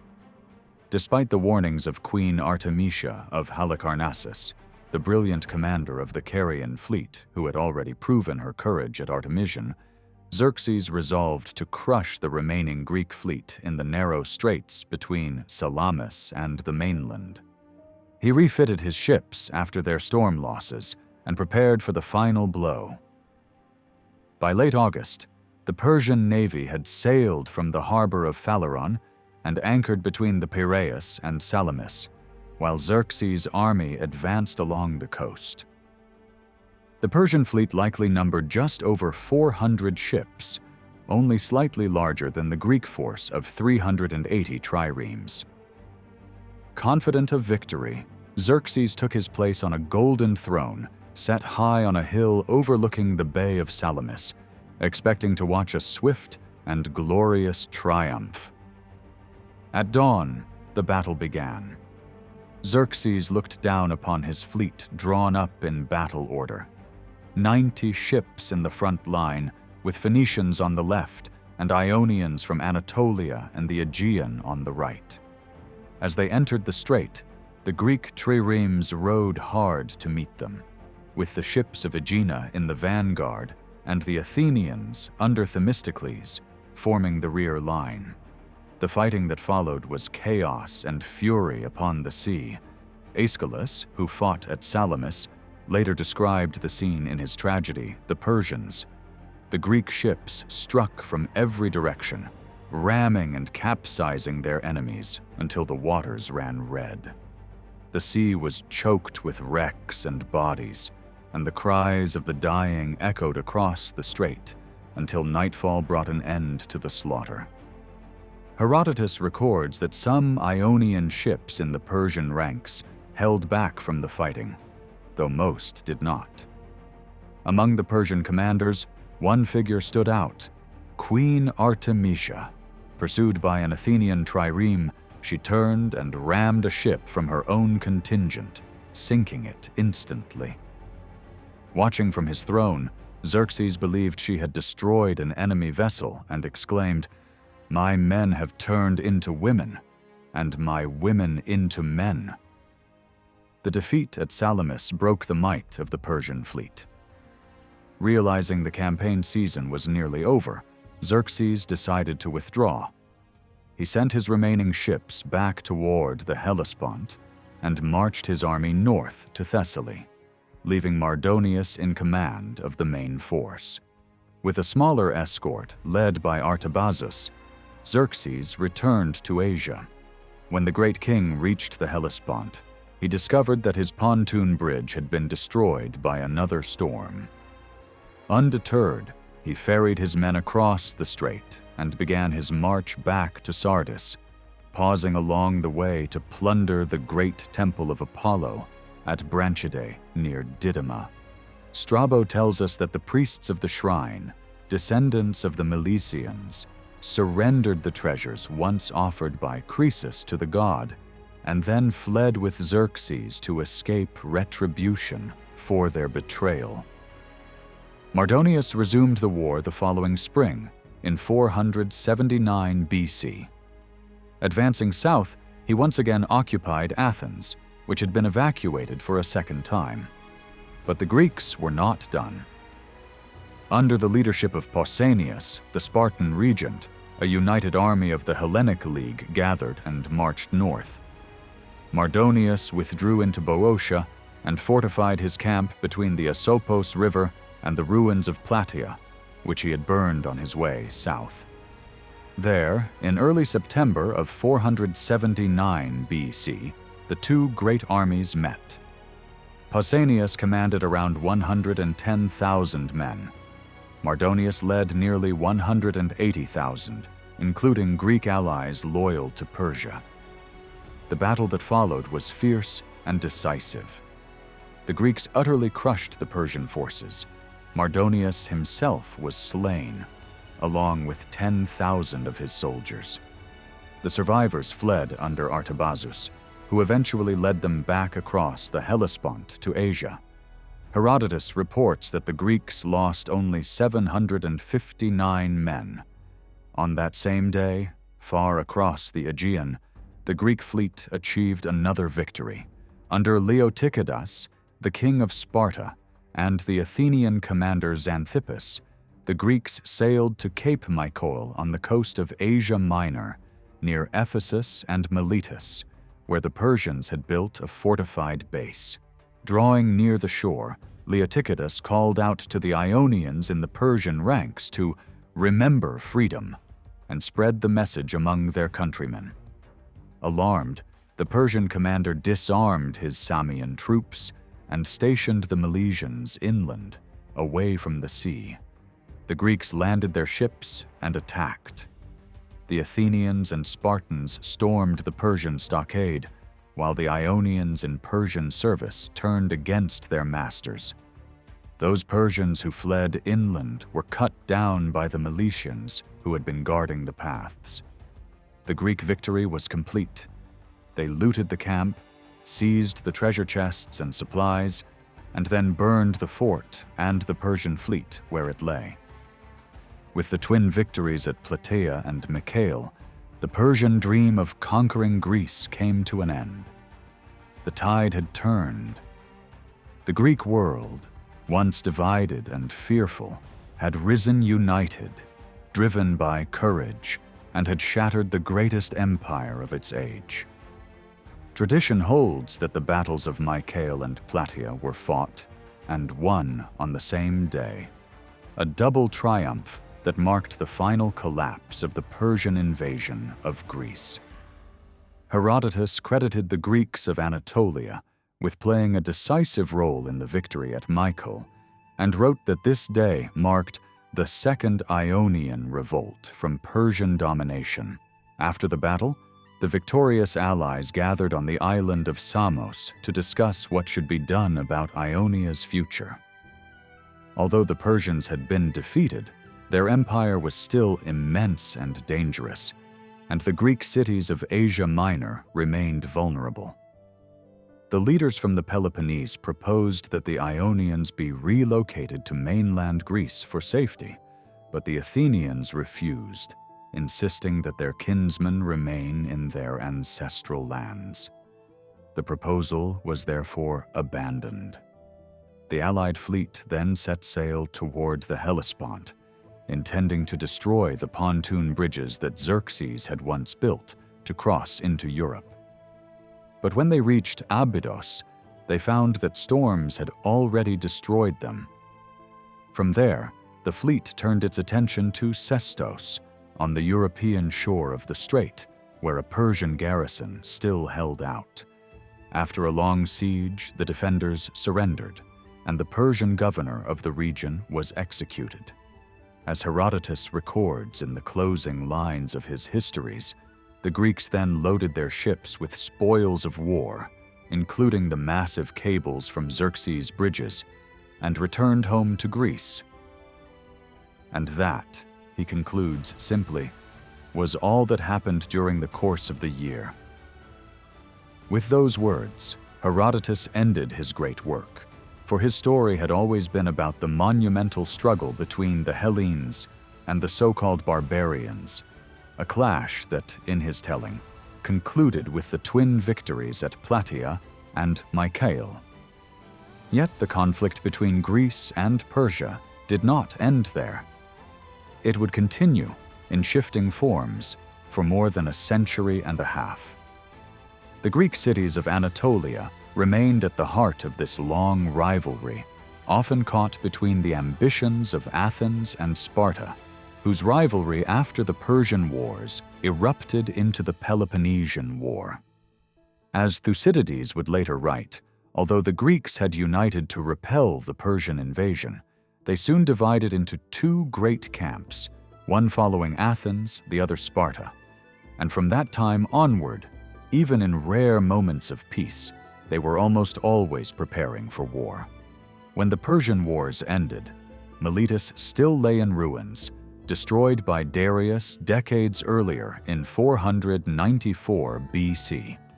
But after Mycale, its citizens began to rebuild. The reconstruction of the city was guided by the visionary planner Hippodamos of Miletus, who designed its streets on a rectangular grid, a revolutionary concept that became the blueprint for city planning across the Greek and later the Hellenistic world. By the middle of the 5th century BC, Miletus had regained its prosperity, though it never recovered its old maritime supremacy. The balance of power had shifted. Athens now ruled the seas through its new maritime confederation, the Delian League, and the Ionian cities became pawns in the greater power struggle between Athens, Sparta, and Persia. Yet even amid this turbulent age, the Greek cities of Anatolia continued to shine as centers of thought and creativity. From these lands came poets, philosophers, and historians, among them Herodotus of Halicarnassus, born in the shadow of the Persian Wars. His histories would immortalize the epic conflict between East and West, a story of ambition, courage, and the enduring spirit of freedom that defined the Greek world. The classical era of Greek history began in 479 BC, following the end of the Persian Wars. The first 50 years of this period, known as the Pentacontatia, the period of 50 years between the Persian and Peloponnesian Wars, saw Athens rise as the most powerful state in the Greek world. Although Sparta had led the allies to victory against Persia, it had no interest in continuing campaigns in the east to protect the Greek cities of Asia Minor. Abandoned by Sparta, the Eastern Greeks turned to Athens for leadership and defense, and the Athenians used this opportunity to build a great thalassocracy, a maritime empire that stretched across the Aegean. In the summer of 477 BC, Athens sent heralds throughout the Aegean and Asia Minor, summoning representatives to meet on the sacred island of Delos. There, they formed an alliance called the Athenians and their allies, later known as the Delian League. As Thucydides records, the allies willingly accepted Athenian leadership, largely due to their dislike of the Spartan regent Pausanias. The Athenians set the financial and naval contributions each city was to make for the ongoing war against Persia, deciding which states would send ships and which would provide money. The League's treasury was kept at Delos, where meetings were held in the Temple of Apollo. The Delian League was divided into 4 districts: the Ionian, Carian, Hellespontine, and Thracian. The Greek cities along the Anatolian coast and islands belonged mostly to the first 3. Ironically, the tribute they paid to Athens was almost equal to what they had once sent to Darius of Persia, as if they had simply exchanged one master for another. In 477 BC, the Athenians began campaigns to clear remaining Persian strongholds in northern Greece. Under the command of Cimon, son of Miltiades, they captured Ion and then took the island of Skyros, establishing an Athenian colony there. They also forced the city of Carystus on Euboea to join the League. When Naxos later tried to withdraw, Athens crushed the rebellion, forcing the island back into the League and stripping it of its independence. A decade later, Cimon led a massive expedition against the Persians, who had gathered an army and fleet of about 350 ships near the Eurymedon River in Pamphylia, on the southern coast of Asia Minor. Cimon's fleet, with 300 ships, 2/3 of them Athenian, sailed east from Cnidus, liberating cities along the coast of Caria and Lycia. The people of Phaselis in Lycia initially hesitated to join, but eventually agreed. From there, Cimon advanced to the Eurymedon, where he won an astonishing double victory by defeating both the Persian army and navy on the same day. A monument erected afterward bore the proud inscription, "These are the men who laid down the splendor of their manhood beside the Eurymedon. They are no more, but they have left the fairest memorial of their valor." The war with Persia continued across the eastern Mediterranean, in Cyprus, Phoenicia, and Egypt. But while Athens was still fighting Persia, it also turned against Sparta in 457 BC, beginning a new and dangerous rivalry. A temporary truce between Athens and the Peloponnesian League lasted from 451 to 446 BC, followed by a longer 30 years truce agreed upon in 445 BC. Around the same time, Athens and Persia concluded the so-called Peace of Callias in 449 BC, formally ending hostilities between them. Yet within Athens' growing empire, unrest began to spread. Between 454 and 449 BC, the number of tribute-paying members of the League dropped from 208 to 163, weakening revenues. Several island states refused to pay, and the Athenian colony at Sigeum faced attacks encouraged by Persia. In Ionia, the cities of Miletus and Erythrae tried to secede, but were quickly subdued. Athens installed garrisons and democratic governments in both cities, run under Athenian supervision. Even so, Miletus revolted again 6 years later, only to be reconquered and forced once more into submission. By the middle of the 5th century BC, the Delian League had effectively transformed into an Athenian empire. This consolidation of power came under the leadership of Pericles, who envisioned Athens as the political and cultural center of all Greece. According to Plutarch, Pericles proposed that every Greek city, large or small, whether in Europe or Asia, send delegates to a grand congress in Athens to discuss peace and unity across the Hellenic world. Though the congress never took place, Sparta refused to attend. The gesture elevated Athens' moral prestige and solidified its image as the leader of the Greek world. Under Pericles, Athens tightened its control over the League. The League's treasury was moved from Delos to the Acropolis, symbolizing Athenian dominance, and construction began on the new Temple of Athena Parthenos in 447 BC. Tribute collection became stricter, and rebellious cities were punished.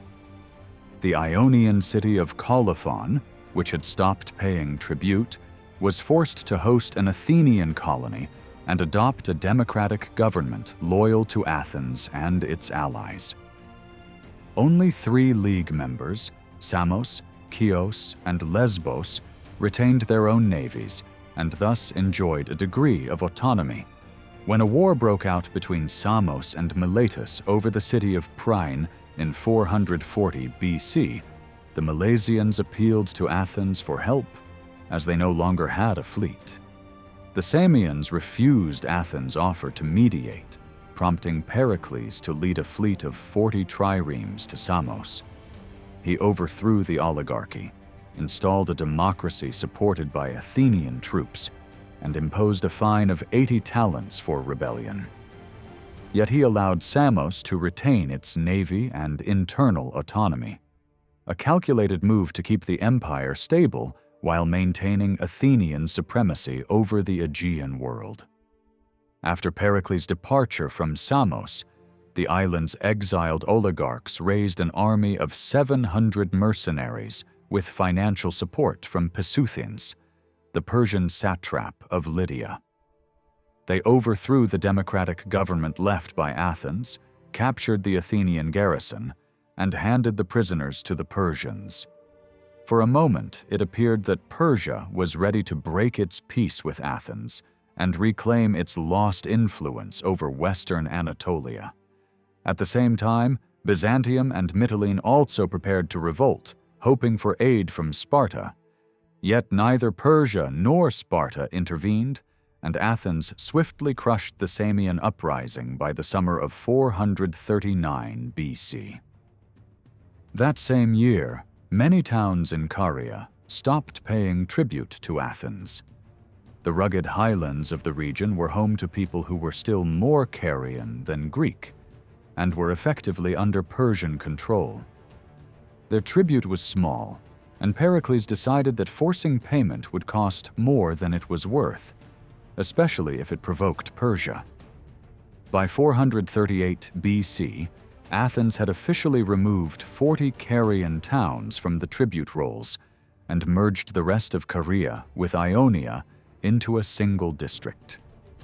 Athens relied heavily on grain shipped from its allies around the Black Sea.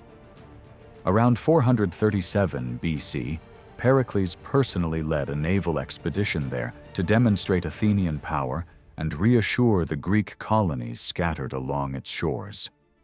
These cities, surrounded by foreign peoples, welcomed Athenian support and were later recorded as part of the Euxine district, which included coastal towns such as Heraclea, Carusa, and Cerasus on the Anatolian side.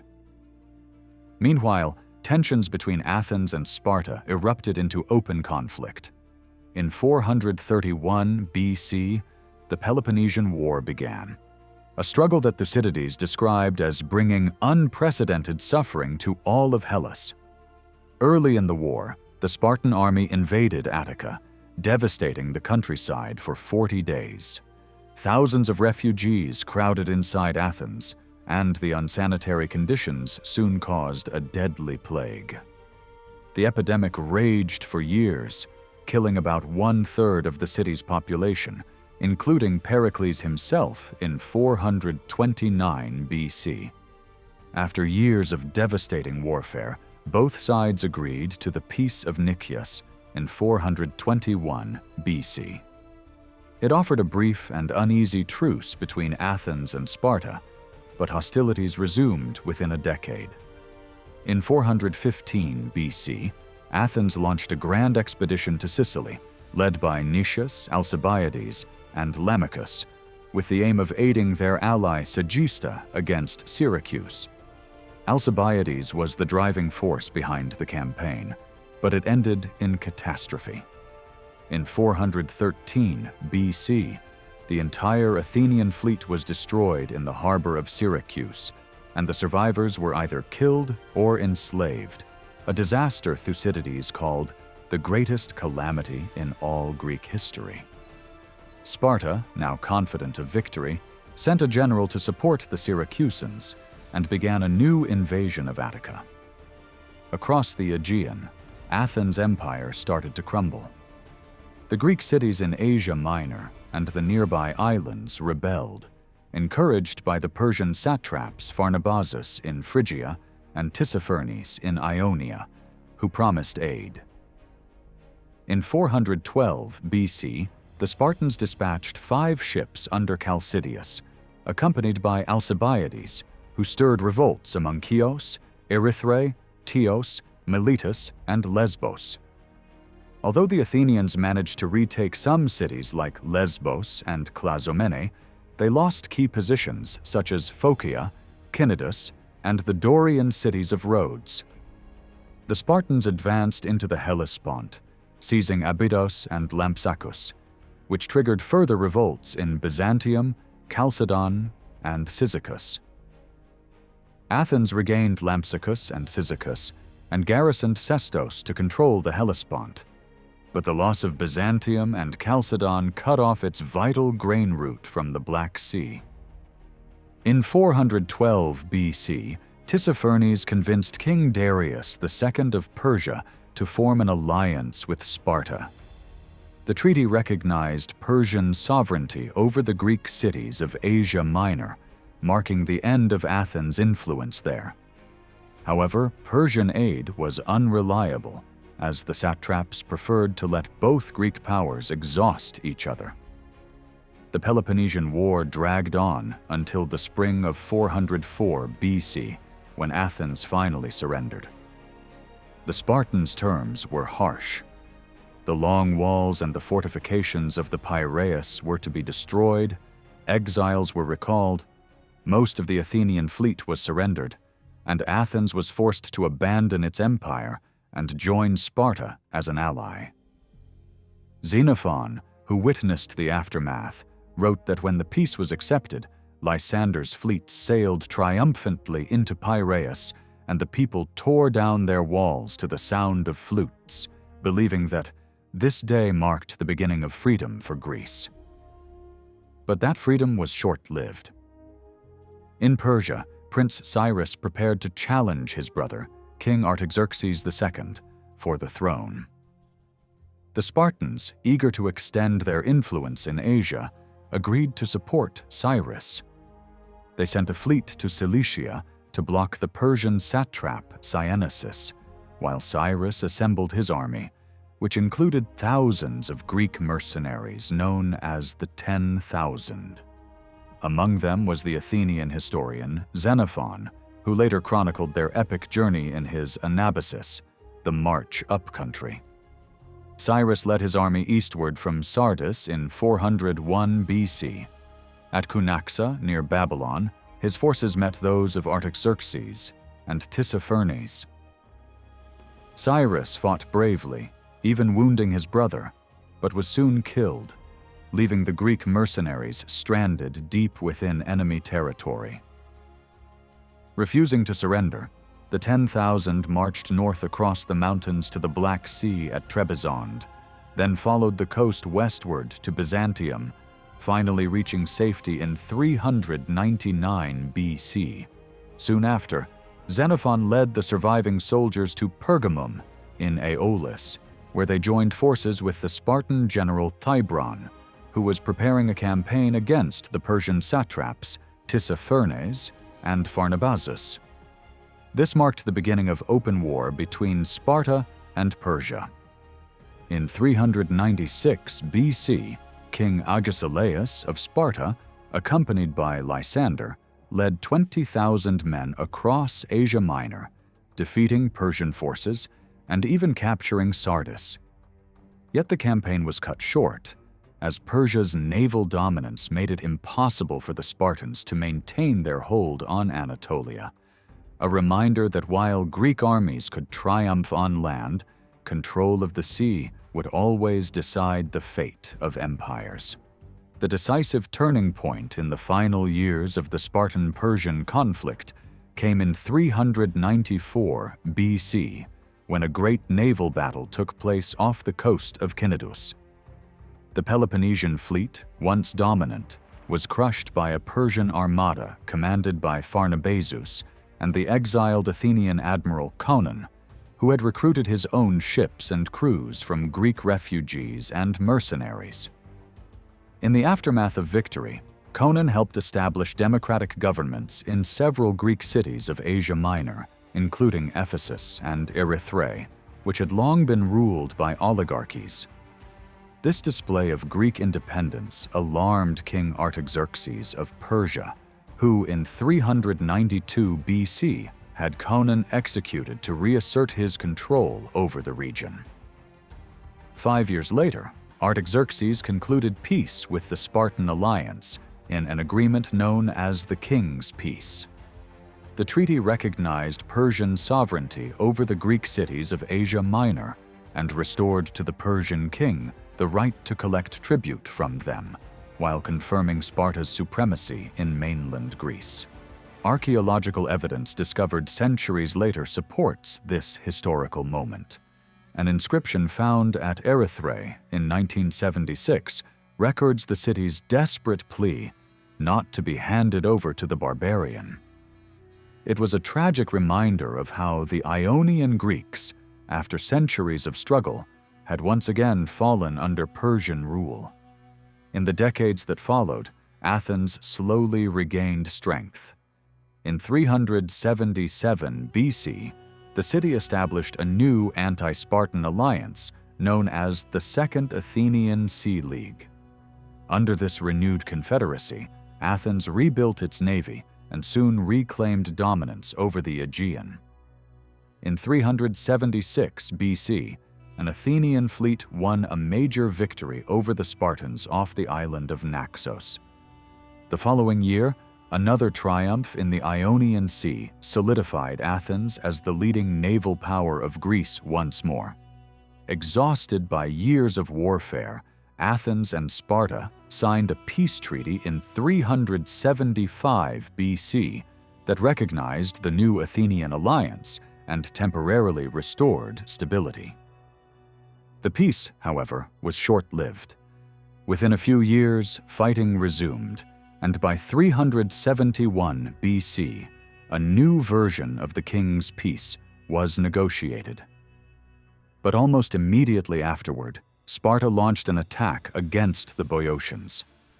At the Battle of Leuctra that same year, the brilliant Theban general Epaminondas destroyed the Spartan army, shattering its long-held supremacy and marking the rise of Theban power.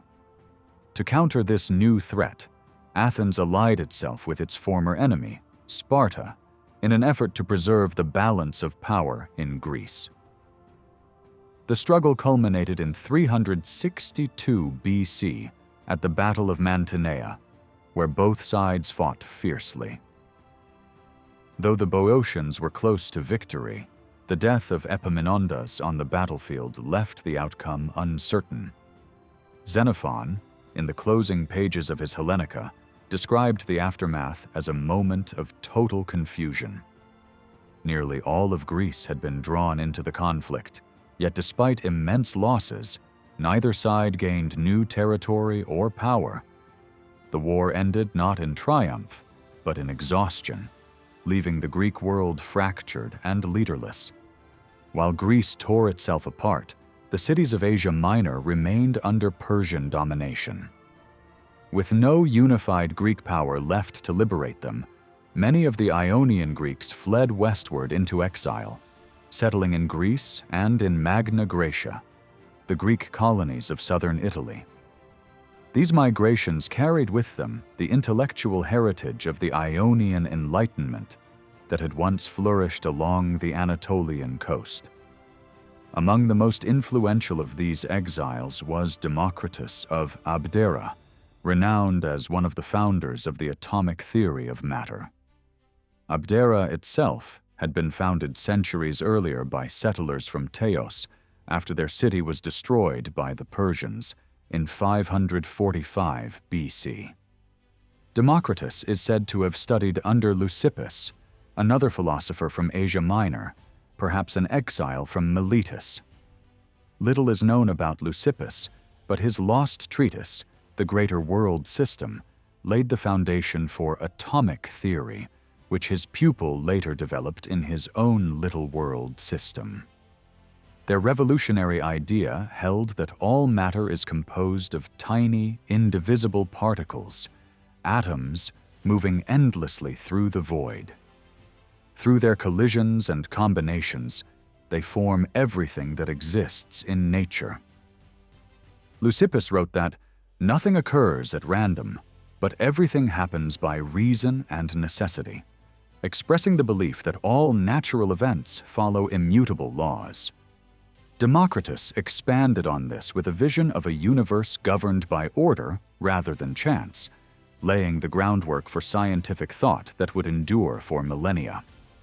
Democritus was a younger contemporary of Anaxagoras of Clazomenae, another great Ionian philosopher who migrated to Athens around 480 BC. Anaxagoras became a close friend and teacher of Pericles, and was the first philosopher to make Athens his home, where he inspired a generation of thinkers. His theory of the universe, known as the seed theory, proposed that everything in existence contains small portions of every other substance. "There is a portion of everything in everything," he wrote, suggesting that all matter was infinitely divisible and interconnected. He also introduced the concept of ether, a pure element that filled the heavens and carried the stars and planets in constant motion. Anaxagoras described the sun, moon, and stars as red-hot stones borne aloft by the rotation of the ether, an idea that would influence scientific and cosmological models up to the 20th century. Yet his most profound contribution was his idea of nous, mind or intelligence, as the divine ordering principle of the cosmos. Unlike earlier philosophers who explained the world through material causes alone, Anaxagoras believed that mind governed the universe, setting all things into motion with purpose and design. His belief in a rational, intelligent cosmos earned him the epithet nous, as later noted by Plutarch, who wrote that Anaxagoras enthroned in the universe not chance nor necessity, but mind pure and simple. Despite his brilliance, Anaxagoras faced hostility from the more conservative Athenians. Around 450 BC, he was charged with impiety and accused of sympathizing with Persia. Protected by Pericles, he escaped to Lampsacus on the Hellespont, where he founded a school and continued teaching until his death around 428 BC. The people of Lampsacus honored him with a monument in their agora, dedicated to mind and truth, the very foundations of his philosophy. With his passing, the center of Greek intellectual life shifted permanently from Ionia to Athens, marking the end of the Ionian age of natural philosophers. One of the last great sons of Asia Minor was Herodotus of Halicarnassus, the father of history. Born shortly before the Persian Wars, Herodotus fled his homeland because of political unrest and eventually settled in Athens, where he composed his monumental histories. Later, he joined the Athenian colony of Thurii in southern Italy, where he lived and wrote until his death sometime after 430 BC. His purpose was clear from the opening line of his work. Herodotus of Halicarnassus here sets forth his inquiry that the great deeds of men, Greeks and barbarians alike, may not be forgotten, and that the causes of their conflicts may be understood. Through his words, Herodotus preserved not only the memory of war, but the voice of an entire era, the age when the Greeks of Asia Minor shaped the thought, science, and spirit that would define the classical world. During the same years that Greece was torn apart by wars and shifting alliances, the Persian Empire, too, was gripped by turmoil. Several of its satraps in Asia Minor rebelled against King Artaxerxes II, and the revolt spread as far as Phoenicia and Egypt. In Phrygia, the satrap Ariobarzanes attempted to establish his independence, but he was defeated by his fellow governors, Autophrodates of Lydia and Mausolus of Caria. Ariobarzanes was sent in chains to the royal court, while his position in Phrygia was given to Artabazus, the son of Pharnabazus. Mausolus himself had previously joined the rebellion, but had wisely reconciled with Artaxerxes, helping him crush the uprisings and restore order. While Persia was suppressing internal revolts, Greece was undergoing its own dramatic transformation. The endless rivalry between Athens, Sparta, and Thebes had left the Hellenic world divided and exhausted.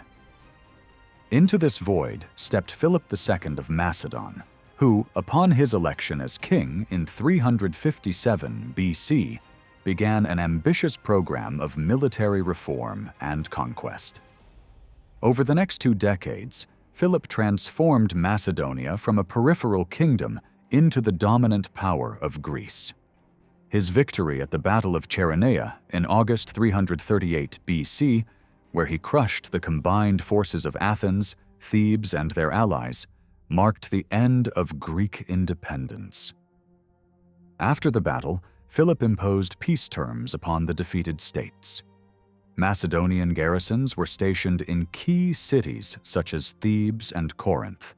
Athens was forced to dissolve its maritime league, and Sparta lost parts of its territory. Yet Philip skillfully avoided humiliation of Athens by allowing it to retain Samos, Skyros, Lemnos, and Imbros. That winter, he summoned all the Greek states to a congress in Corinth, establishing what became known as the League of Corinth, a federation of Greek states under Macedonian leadership. All the Greek states except Sparta joined, recognizing Philip and his descendants as hegemons, the supreme leaders of the new alliance. At its first formal assembly in 337 BC, the League declared war on Persia, marking the beginning of a new era, one in which Greece would carry the war into Asia rather than the other way around. Meanwhile, the political landscape of the Persian Empire had shifted dramatically. The death of Artaxerxes II in 358 BC brought his son Artaxerxes III Oxus to the throne. Determined to restore royal authority, the new king ordered all satraps to disband their private armies, which had made them almost independent rulers.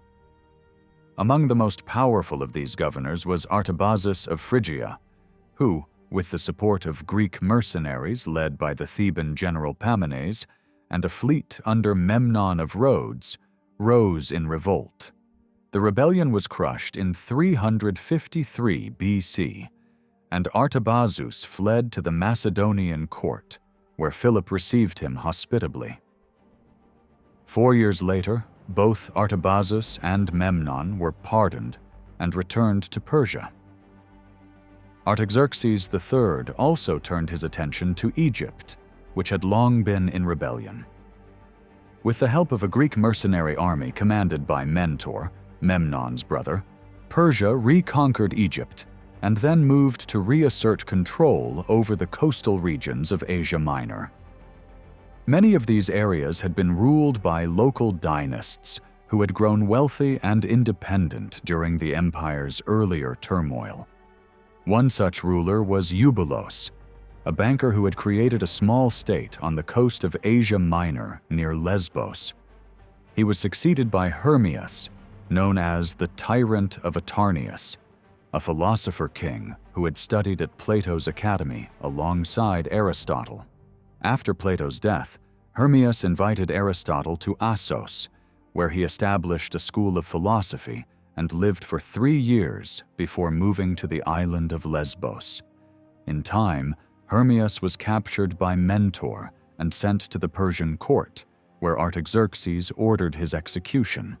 Bereft of his patron, Aristotle returned to Macedonia, where King Philip appointed him tutor to his young son, Alexander, the future conqueror of Asia. In Caria, Mausolus, son of Hecatomnus, had built his own miniature empire. He married his sister Artemisia and moved his capital to Halicarnassus, transforming it into one of the most magnificent cities in the ancient world. Under Mausolus, Caria expanded its borders to include parts of Ionia, Lycia, Pamphylia, Pisidia, and even several Aegean islands, including Rhodes, Kos, and Chios. Mausolus was a great admirer of Greek culture and sponsored architecture, art, and science.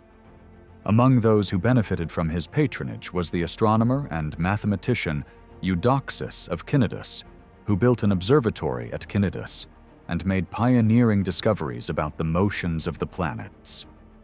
When Mausolus died in 353 BC, Artemisia succeeded him and successfully defended her realm against a Rhodian attack.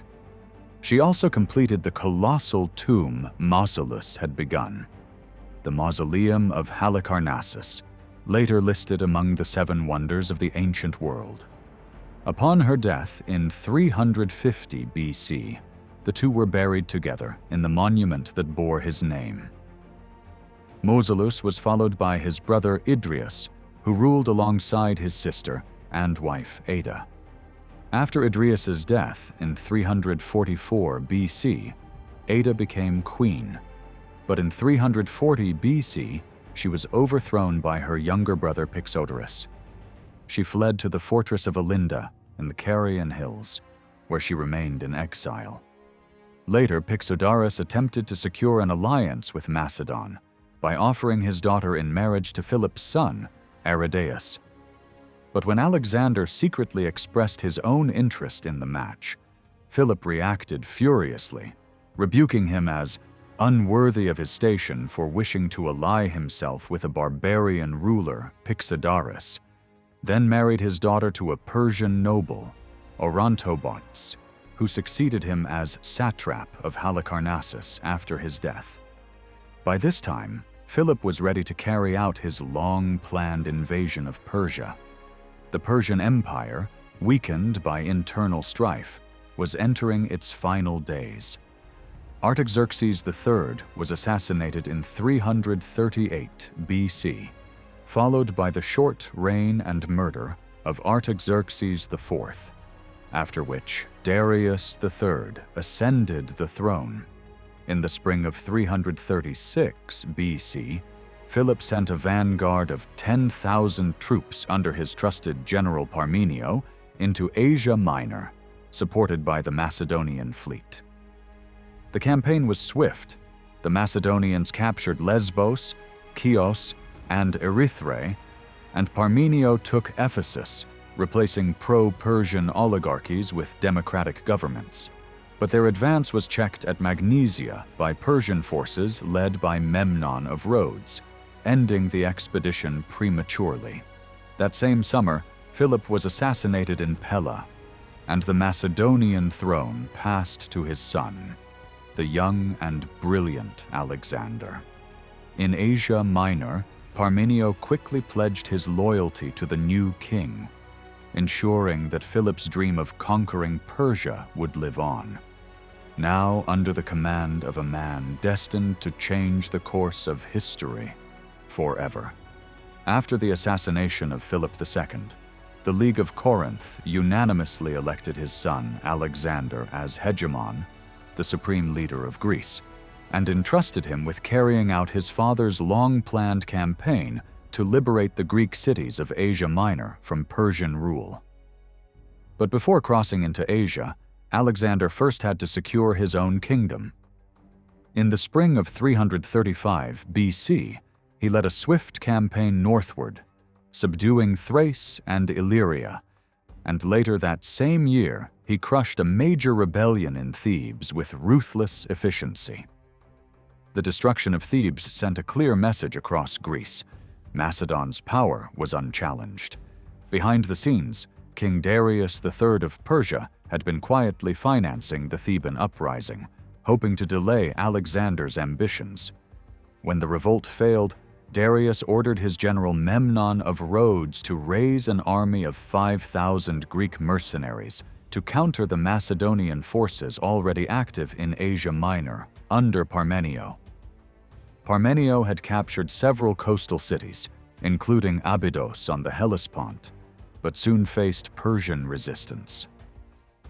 After taking the town of Grinium in Aeolis, he attempted to besiege Pitane, but abandoned the effort when Memnon advanced toward Abydos. Parmenio raced back to defend the crossing, managing to hold it but losing much of his earlier progress in the process. By the spring of 334 BC, Alexander was ready. Leaving Antipater behind as regent in Macedonia, he set out from Pella at the head of an expeditionary force that Arrian describes as just over 35,000 strong, though modern estimates place it closer to 43,000 infantry and 6,000 cavalry. The Macedonian fleet, numbering 160 ships supplied by the League of Corinth, was far smaller than Persia's massive Phoenician navy, yet Alexander pressed forward. His army marched 20 days to Sestos on the European side of the Hellespont, where Parmenio ferried most of the troops across to Abydos. Alexander himself traveled to Elaeus, at the tip of the Gallipoli Peninsula, to offer sacrifices at the shrine of Protesilaus, the first Greek said to have fallen at Troy, praying that his own fortune might be greater. Crossing the narrow waters of the Hellespont, Alexander symbolically retraced the path of the ancient Achaeans. Landing on the Asian shore near the ruins of Troy, he visited Ilion, offered sacrifices to Athena, exchanged his own armor for relics said to date from the Trojan War, and laid a wreath at the tomb of Achilles, calling him a fortunate man, for he had Homer to proclaim his glory. Then, rejoining Parmenio at Arisbe, Alexander led his troops northward along the coast to Lampsacus, which had fallen to Memnon the previous year. The townspeople met him in supplication, and Alexander, impressed by their humility, spared the city.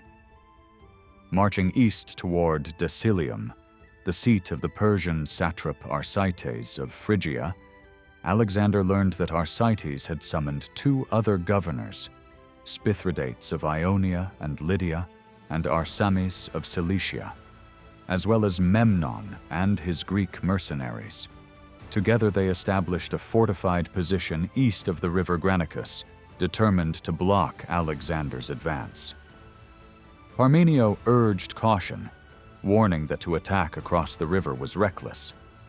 Alexander, however, saw hesitation as defeat. Leading from the front, he plunged into the river and charged the Persian line.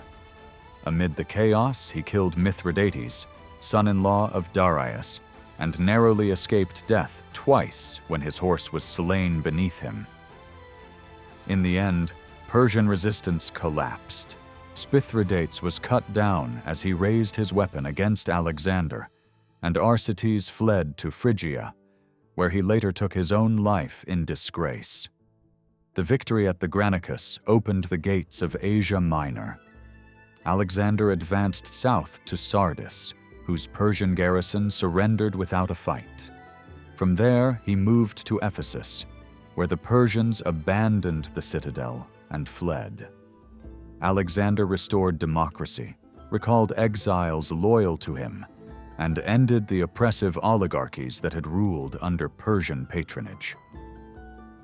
The city's famed Temple of Artemis had been destroyed years earlier, on the very night, legend said, that Alexander was born.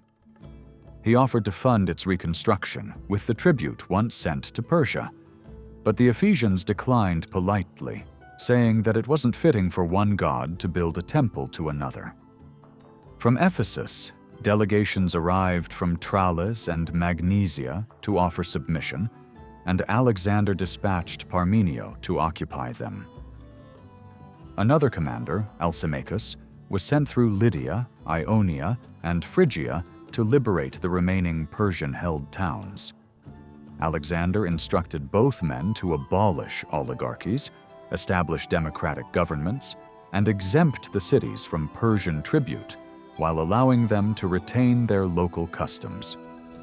Each city was then admitted into the League of Corinth, expected to contribute troops or funds for Alexander's campaign, a subtle transformation of Persian tribute into Macedonian support.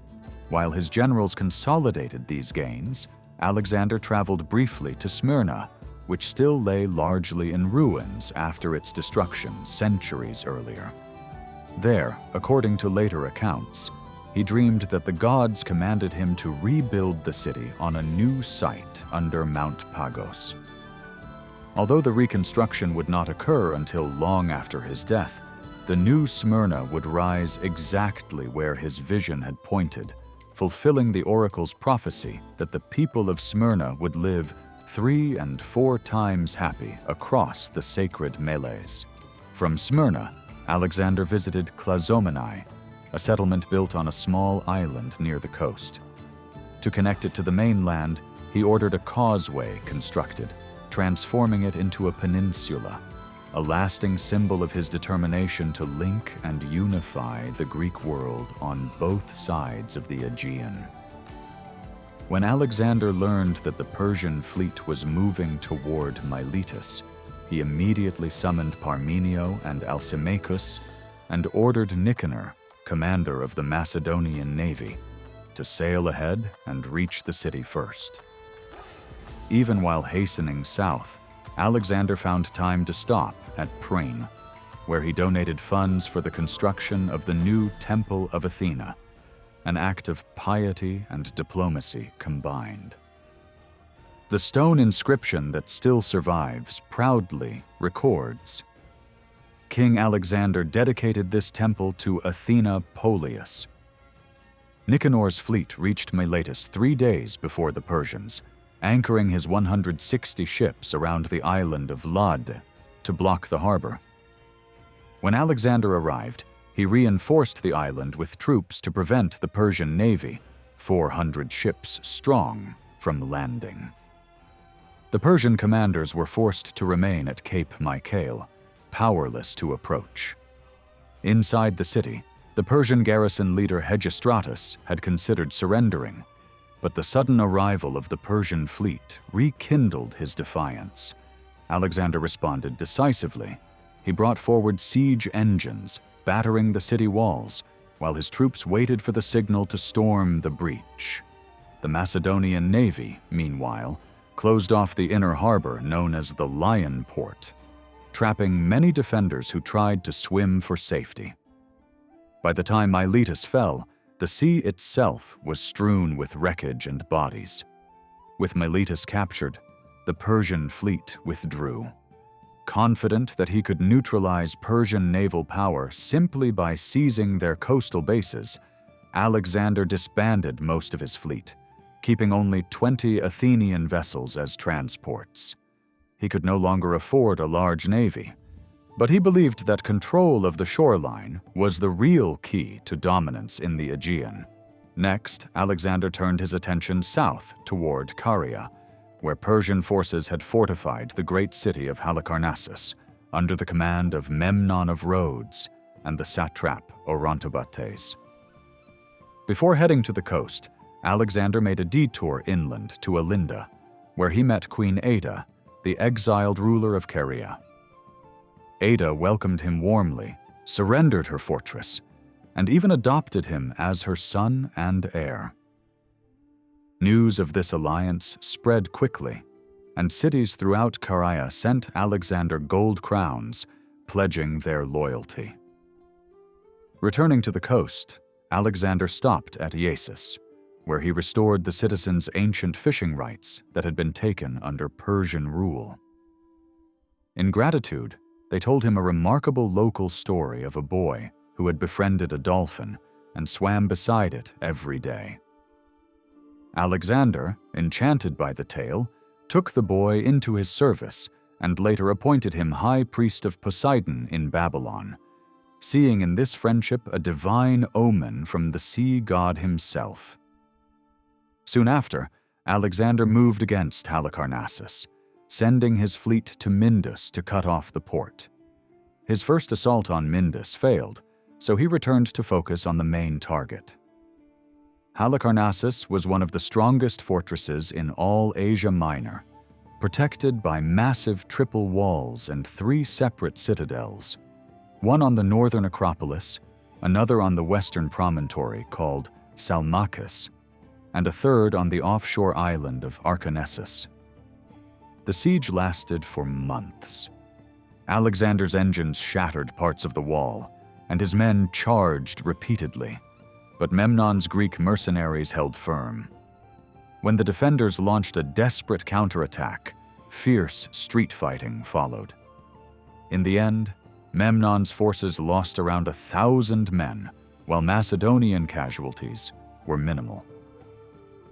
Recognizing that the city could not hold much longer, Memnon and Orontobatus evacuated by night, burning the armory as they fled to the citadels of Salmachus and Archaenessus. The flames spread quickly through Halicarnassus, and when Alexander entered at dawn, much of the city lay in ruins. Instead of pursuing the remaining Persians, he handed control of Caria to Queen Ada, placing a Macedonian contingent under Ptolemy to support her. Leaving part of his army with Parmenio to winter in Phrygia, Alexander led the rest eastward into Lycia. One by one, the coastal cities, Telmessus, Pinara, Xanthus, Patara, and Phaselis, opened their gates without resistance. The pattern was clear. Resistance brought ruin, but surrender brought clemency. Moving into Pamphylia, Alexander accepted the surrender of Side, whose people spoke an ancient Aeolian dialect that had survived unchanged since their ancestors had first settled there.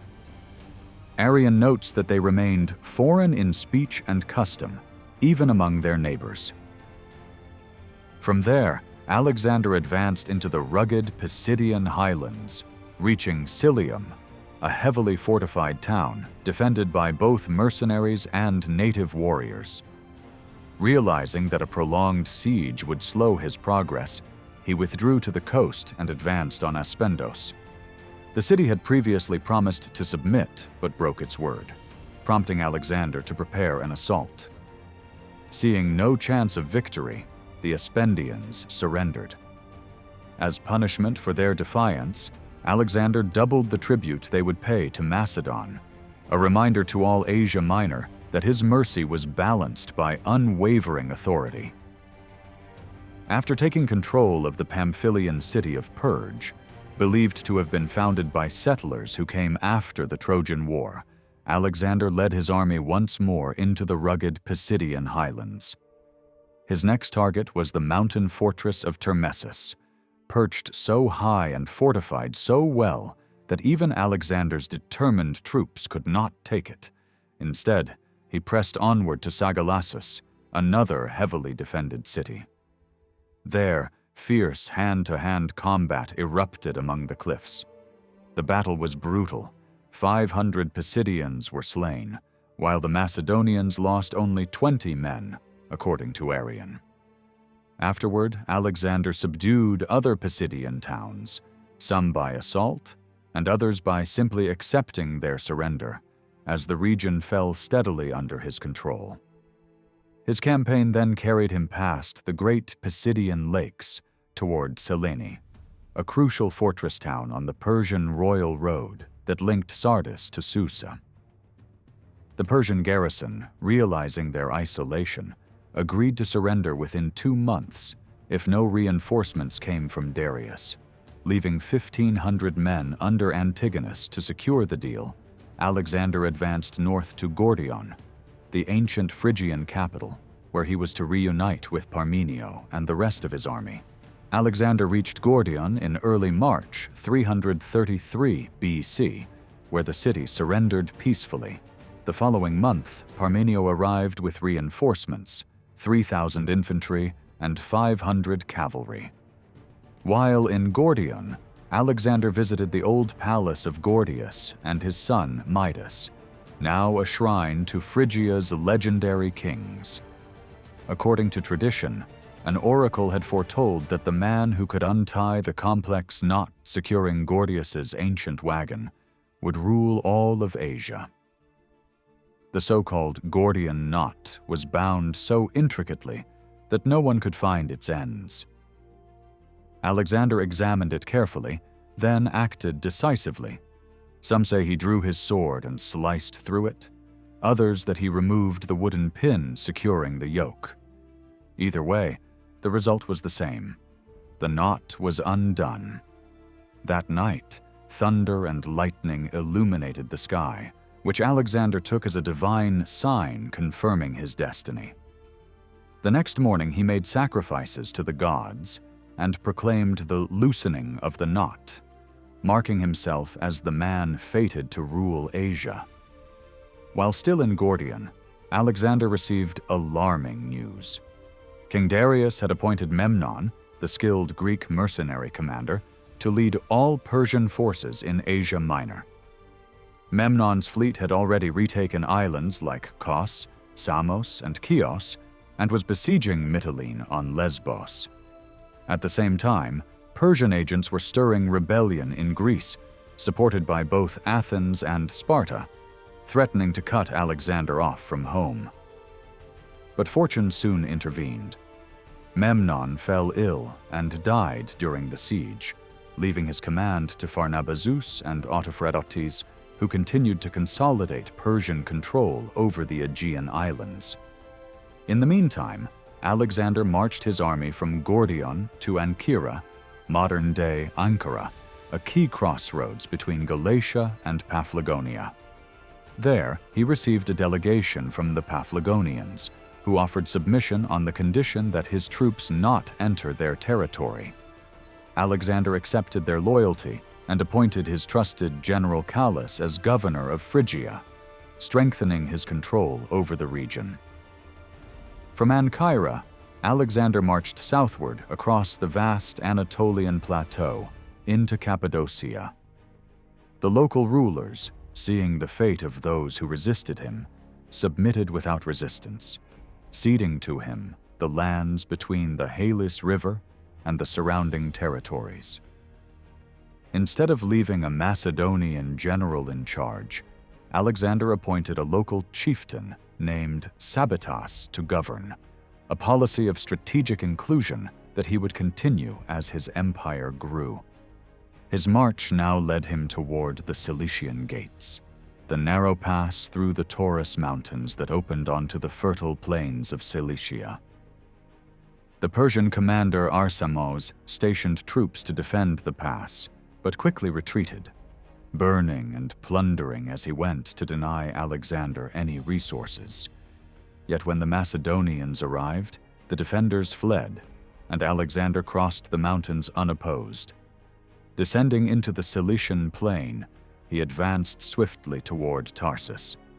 Arsames abandoned the city and withdrew eastward to join Darius, who was already marching west from Mesopotamia with the full might of the Persian army, setting the stage for the monumental clash that would soon unfold between the two greatest leaders of the age. The long-awaited confrontation between Alexander and Darius came in November 333 BC on the plains of Issus, where the mountains met the Cilician Gulf. The battle began in the afternoon, with Alexander leading his elite companion cavalry straight across the Pinarus River to strike the Persian left flank. The sudden, ferocious charge shattered the Persian lines, sending their troops into confusion and flight. Pivoting swiftly, Alexander turned his attack towards the Persian center, where Darius himself commanded a vast force facing the Macedonian phalanx. The sight of the relentless Macedonian advance broke Darius's resolve. He turned his chariot and fled, triggering panic across the Persian army. What followed was a massacre. Tens of thousands of Persians were cut down as they fled, while Macedonian losses were remarkably light. Alexander himself was wounded in the thigh during the fighting, but remained in command until the victory was complete. Darius escaped to Babylon, leaving behind not only his treasury, but also his mother, wife, and children, all captured by Alexander. From Babylon, he sent envoys offering peace and requesting the release of his family. Alexander dismissed the proposal with scorn, declaring that there could be no peace between them, while Darius still called himself king. The Persian monarch began raising a new army, vowing revenge, while also financing revolts in Greece and keeping the Phoenician navy active in the Aegean. Alexander, meanwhile, marched south. In July 332 BC, he captured the great island fortress of Tyre after a brutal siege, eliminating the last stronghold of the Persian fleet in the eastern Mediterranean. He continued into Egypt, where he was hailed as a liberator and crowned pharaoh at Memphis. There he founded the city of Alexandria, destined to become one of the greatest centers of learning and culture in the ancient world. The following year, he led his forces through Syria and across Mesopotamia, pursuing Darius once more. The two armies finally met on the plains of Gaugamela on the 1st of October 331 BC. Despite being outnumbered, Alexander's tactical brilliance again brought total victory. Darius fled for the second time, but was soon betrayed and killed by his own officers, ending the Achaemenid dynasty that had begun nearly 2,000 years ago, centuries earlier, with Cyrus the Great. With Darius dead, Alexander was hailed by his soldiers as Lord of Asia, fulfilling the ancient prophecy of the Gordian knot. His conquests continued relentlessly, east through Persia, across the Oxus River, and deep into the Indus Valley, until exhausted by years of marching and warfare, he turned back toward Babylon. By 324 BC, he stood at the height of his power, ruler of an empire stretching from Greece to India. In February of that year, he sent a decree to the League of Corinth demanding that all Greek cities recognize him not merely as their leader, but as a living god. Though many mocked the idea, they nevertheless sent envoys bearing golden crowns in tribute, bowing before him as if before a deity. Yet Alexander's triumphs carried an ominous shadow. Returning to Babylon in the spring of 323 BC, he fell ill after a night of heavy drinking with his companions. For 10 days his condition worsened, until on the morning of June 10th, he died, just shy of his 33rd birthday. Some said he had been poisoned, though ancient historians like Arrian dismissed this as rumor. To his followers, his death marked the passing of a man touched by divinity. As Arrian wrote, "There was in him something greater than human." No nation, no city, no person remained untouched by his name. In the years that followed, many of the Greek cities of Asia Minor established cults in his honor. In Priene, the house where he had once stayed was turned into a sacred shrine, with an inscription reading, "No one may enter this sanctuary unless pure and clothed in white." The Greeks of Asia Minor were finally free from Persian domination after more than 2 centuries, though they soon realized they had exchanged one empire for another. Still, under Alexander's legacy, the ancient cities of Ionia, including Smyrna, were reborn. Their revival symbolized by the dream he once had beneath the plane tree of Mount Pagos, where Smyrna would rise again, radiant and eternal. The Hellenistic Age began with the reign of Alexander the Great, a period when Greek culture and influence spread from the shores of the Aegean all the way to the valleys of the Indus. Yet, after Alexander's untimely death in 323 BC, his vast empire, too immense for any one ruler, fractured into pieces. His greatest generals, known as the Diadochi, or successors, turned against one another, each seeking to carve out a kingdom from his conquests. Among them were Antipater in Macedon, Lysimachus in Thrace and Asia Minor, Seleucus in Babylonia, Ptolemy in Egypt, and Antigonus in Phrygia. Their struggles unleashed decades of warfare that transformed Asia Minor into a continuous battlefield. Ptolemy, the shrewd satrap of Egypt, acted quickly to secure both legitimacy and divine prestige. He seized Alexander's embalmed body, bringing it first to Memphis and later entombing it in a magnificent shrine at Alexandria, which soon became one of the greatest cities of the Hellenistic world. While Ptolemy established a stable dynasty along the Nile, the other successors fought a relentless war for dominance. For over 40 years, the empire remained in chaos, and Alexander's dream of a united Greek world dissolved forever. Yet, his cultural vision endured in the new Hellenistic kingdoms that rose from the ruins of his conquests, stretching from Asia Minor to the edge of India. By the early 3rd century BC, the major kingdoms had taken shape. In Greece and Macedon, power passed to Antipater's son, Cassander. In Thrace and northwestern Anatolia, Lysimachus established his rule. In the east, Seleucus built the vast Seleucid Empire, while Ptolemy reigned over Egypt and the eastern Mediterranean. In 301 BC, Seleucus and Lysimachus defeated Antigonus at the Battle of Ipsus, ending his bid to reunite Alexander's empire. 2 decades later, Seleucus triumphed again at Corupedium, defeating and killing Lysimachus near Magnesia. His empire now stretched from the Aegean to the Indus River, but his triumph was short-lived. That same year, 281 BC, he was assassinated by Ptolemy Caranus, bringing an end to his life and leaving his son, Antiochus I, to consolidate power in Asia Minor and Syria.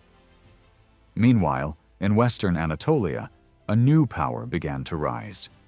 Lysimachus had once entrusted a loyal officer, Philetaerus, with the fortress of Pergamum and its treasury. After Lysimachus's death, Philetaerus used that wealth to establish an independent principality. He transformed Pergamum into a flourishing city filled with temples and public buildings. Upon his death in 263 BC, his adopted son, Eumenes I, succeeded him and soon defeated Antiochus I near Sardis, securing Pergamum's independence from the Seleucids. His successor, Attalus I, expanded the kingdom and won a great victory over the invading Galatian Celts, earning the title of king and founding the Attalid dynasty. Under Attalus and his successors, Pergamum became one of the most powerful states in Asia Minor. His son, Eumenes II, allied with Rome and fought alongside the Roman general Scipio Africanus against the Seleucid king Antiochus III, who had once employed the Carthaginian general Hannibal. Their victory at Magnesia in 190 BC ended Seleucid power in Asia Minor. The Treaty of Apamea handed over most of western Anatolia to Pergamum, whose territory now stretched from the Hellespont to the Meander Valley. Pergamum entered its golden age, famed for its art, architecture, and learning, rivaling Alexandria itself.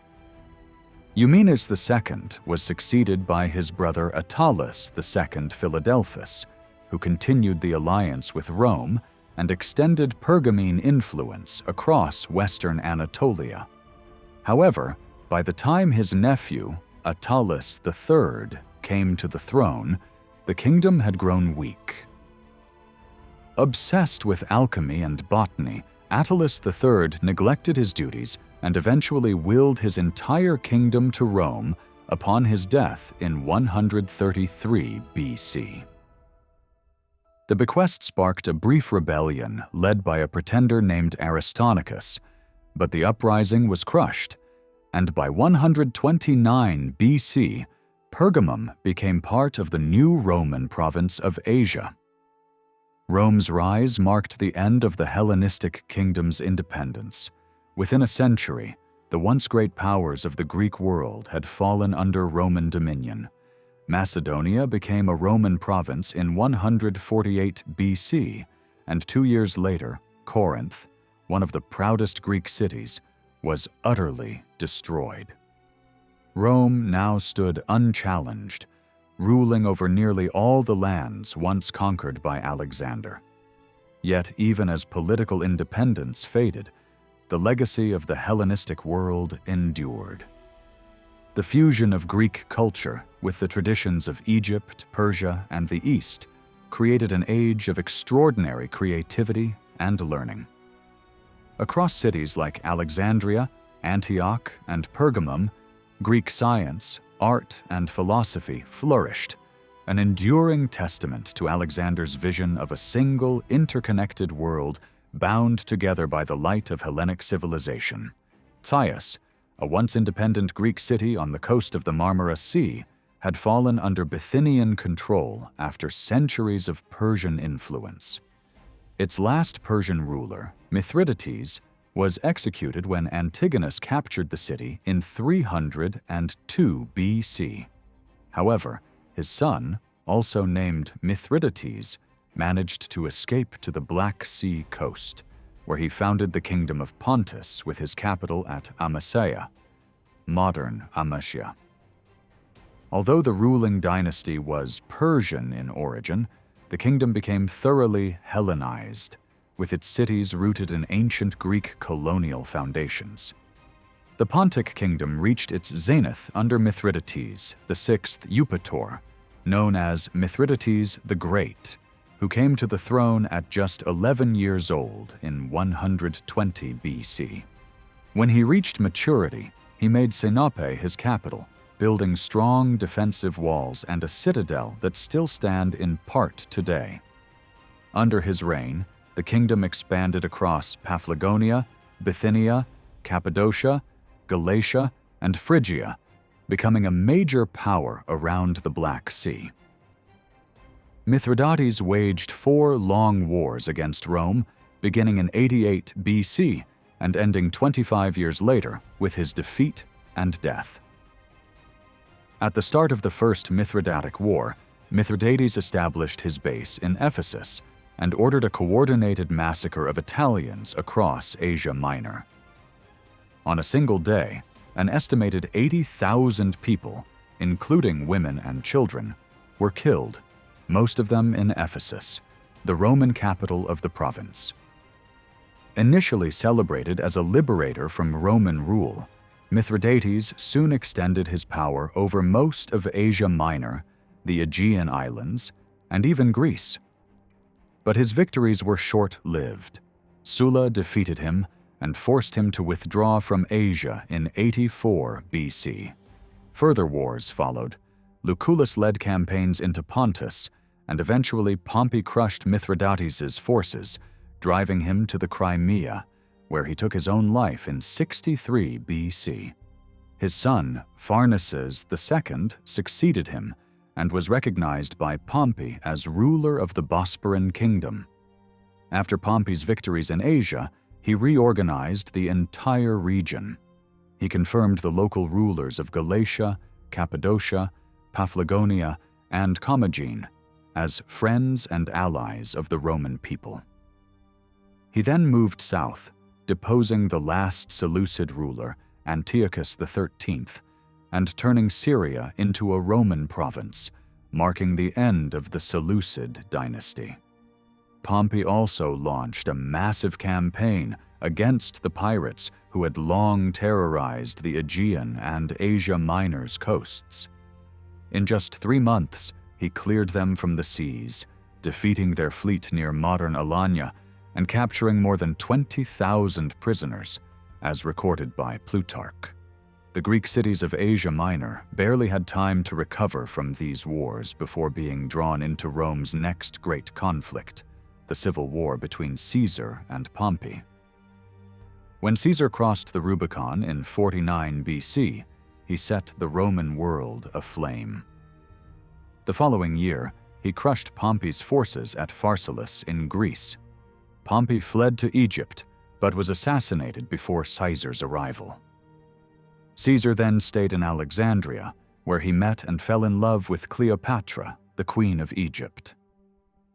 Their union produced a son, Caesarion, whom Cleopatra later made her co-ruler. Meanwhile, Pharnaces II, son of Mithridates, tried to reclaim his father's lost territories. He defeated a Roman army under Domitius Calvinus, but Caesar quickly retaliated, defeating him at Zela after just 5 days of campaigning. Caesar's famous phrase, Veni Vidi Vici, I came, I saw, I conquered, was coined to celebrate this swift victory.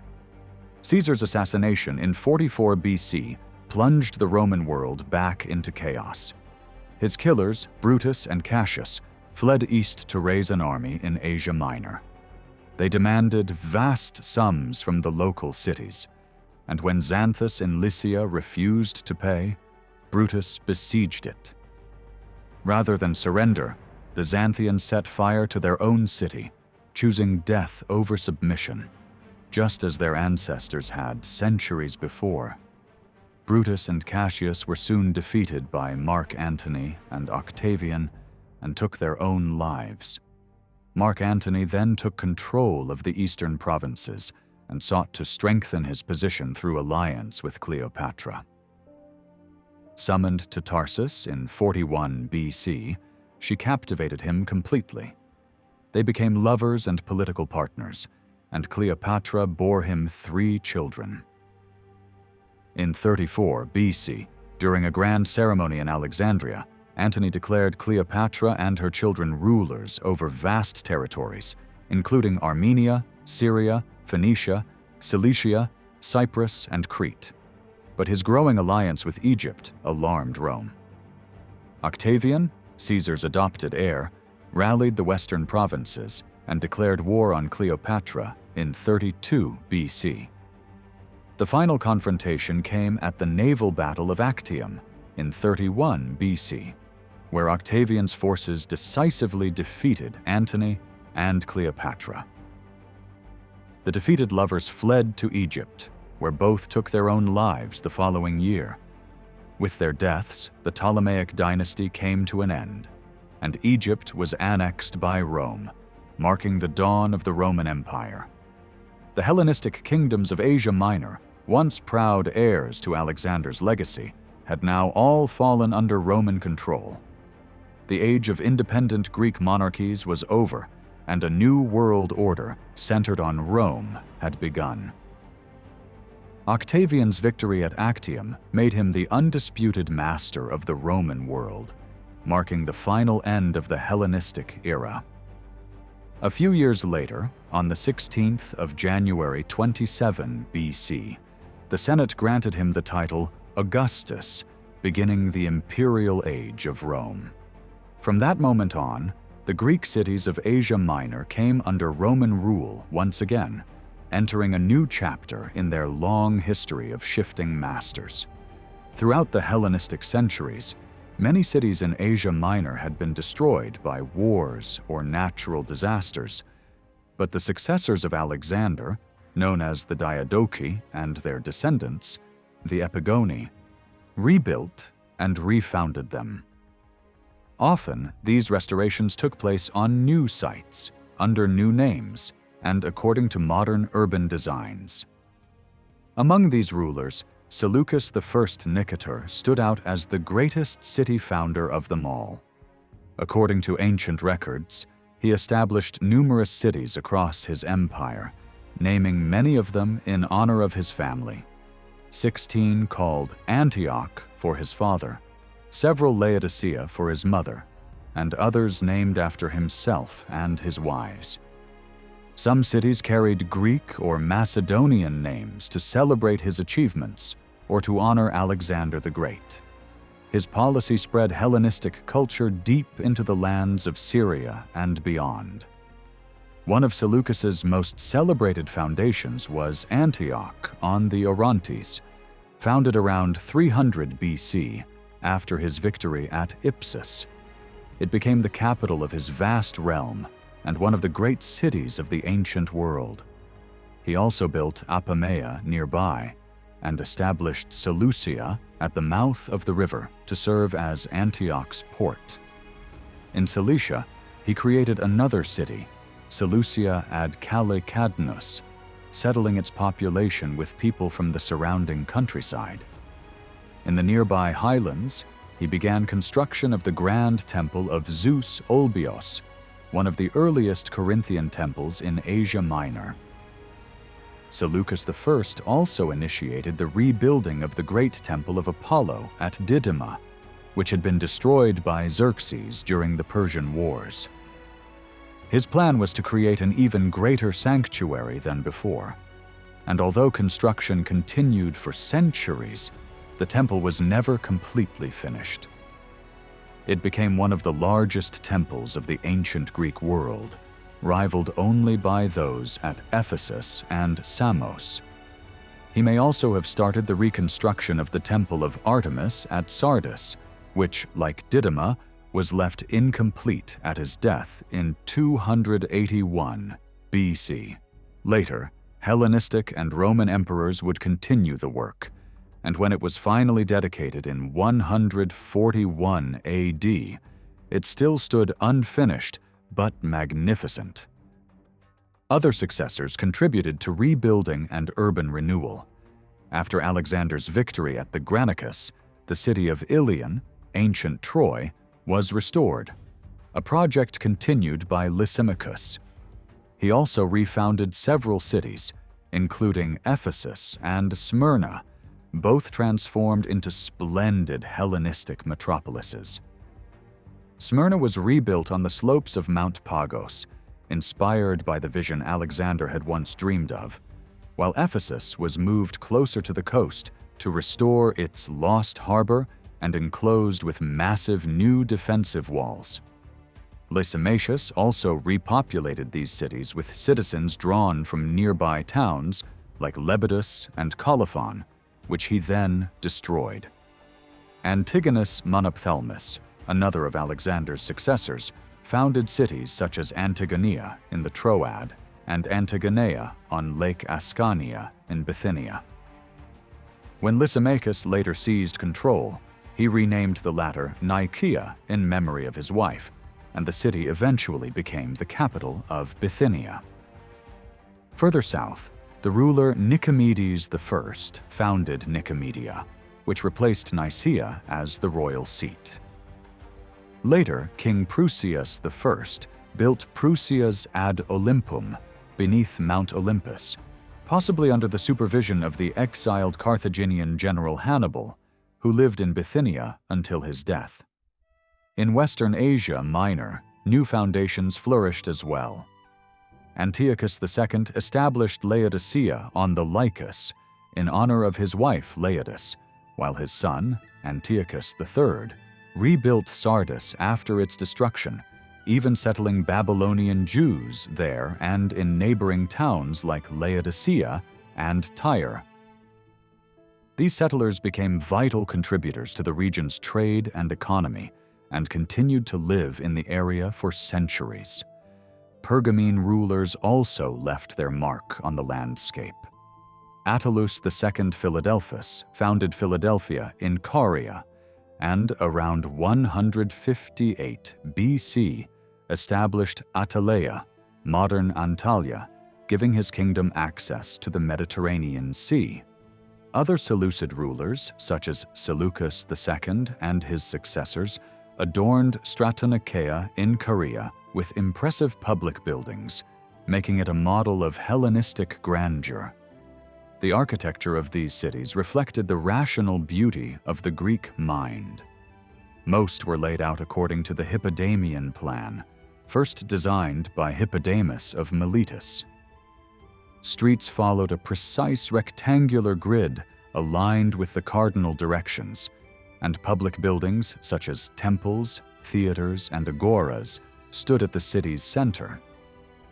Priene is one of the best preserved examples of this design, remaining virtually unchanged since its Hellenistic reconstruction. When Rome finally absorbed Asia Minor, Pompey reorganized the region's administration. The former territories of Mithridates were transformed into the new Roman province of Pontus and Bithynia, governed from Nicaea. Major cities such as Amasea, Amissus, Sinope, and Amastris became important regional centers, while Pompey also founded 7 new cities with Greek names, blending Hellenic culture into Roman administration. He refounded the Cilician coastal city of Soli as Pompeiopolis and resettled many of the former pirates he had defeated there. Thus, by the dawn of the Roman Empire, Asia Minor was covered with magnificent cities, Greek in culture, Hellenistic in structure, and Roman in authority. Each carried layers of history, from the vision of Alexander and the ambitions of his successors to the order and permanence of Rome. It was a new world, shaped by centuries of conquest, reconstruction, and cultural fusion, where East and West finally met under the shadow of the empire. Despite the many wars that followed Alexander's death, the Greek cities of Asia Minor continued to flourish intellectually and artistically. This era produced a generation of brilliant scientists and philosophers, most of whom studied in Athens or Alexandria. Under Ptolemy I and his son Ptolemy II, Alexandria became the greatest center of learning in the ancient world.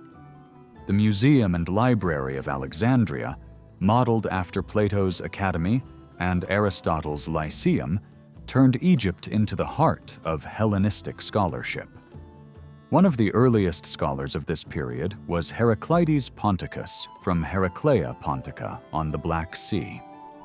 A student of Plato and perhaps Aristotle, he returned to his hometown to teach, and was the first to suggest that the apparent motion of the stars was due to the Earth's rotation on its axis.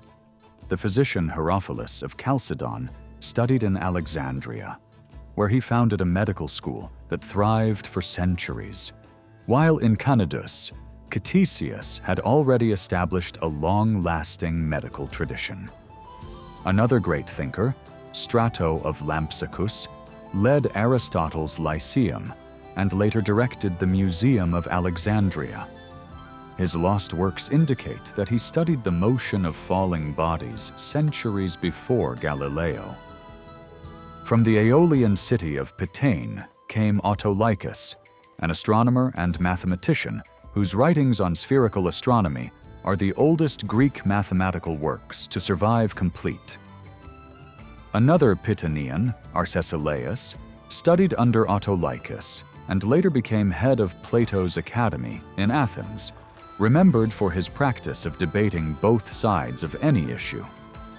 Cleanthes of Assos succeeded Zeno as head of the Stoic school and opposed the heliocentric theory of Aristarchus of Samos, a theory that would re-emerge 1,800 years later with Copernicus.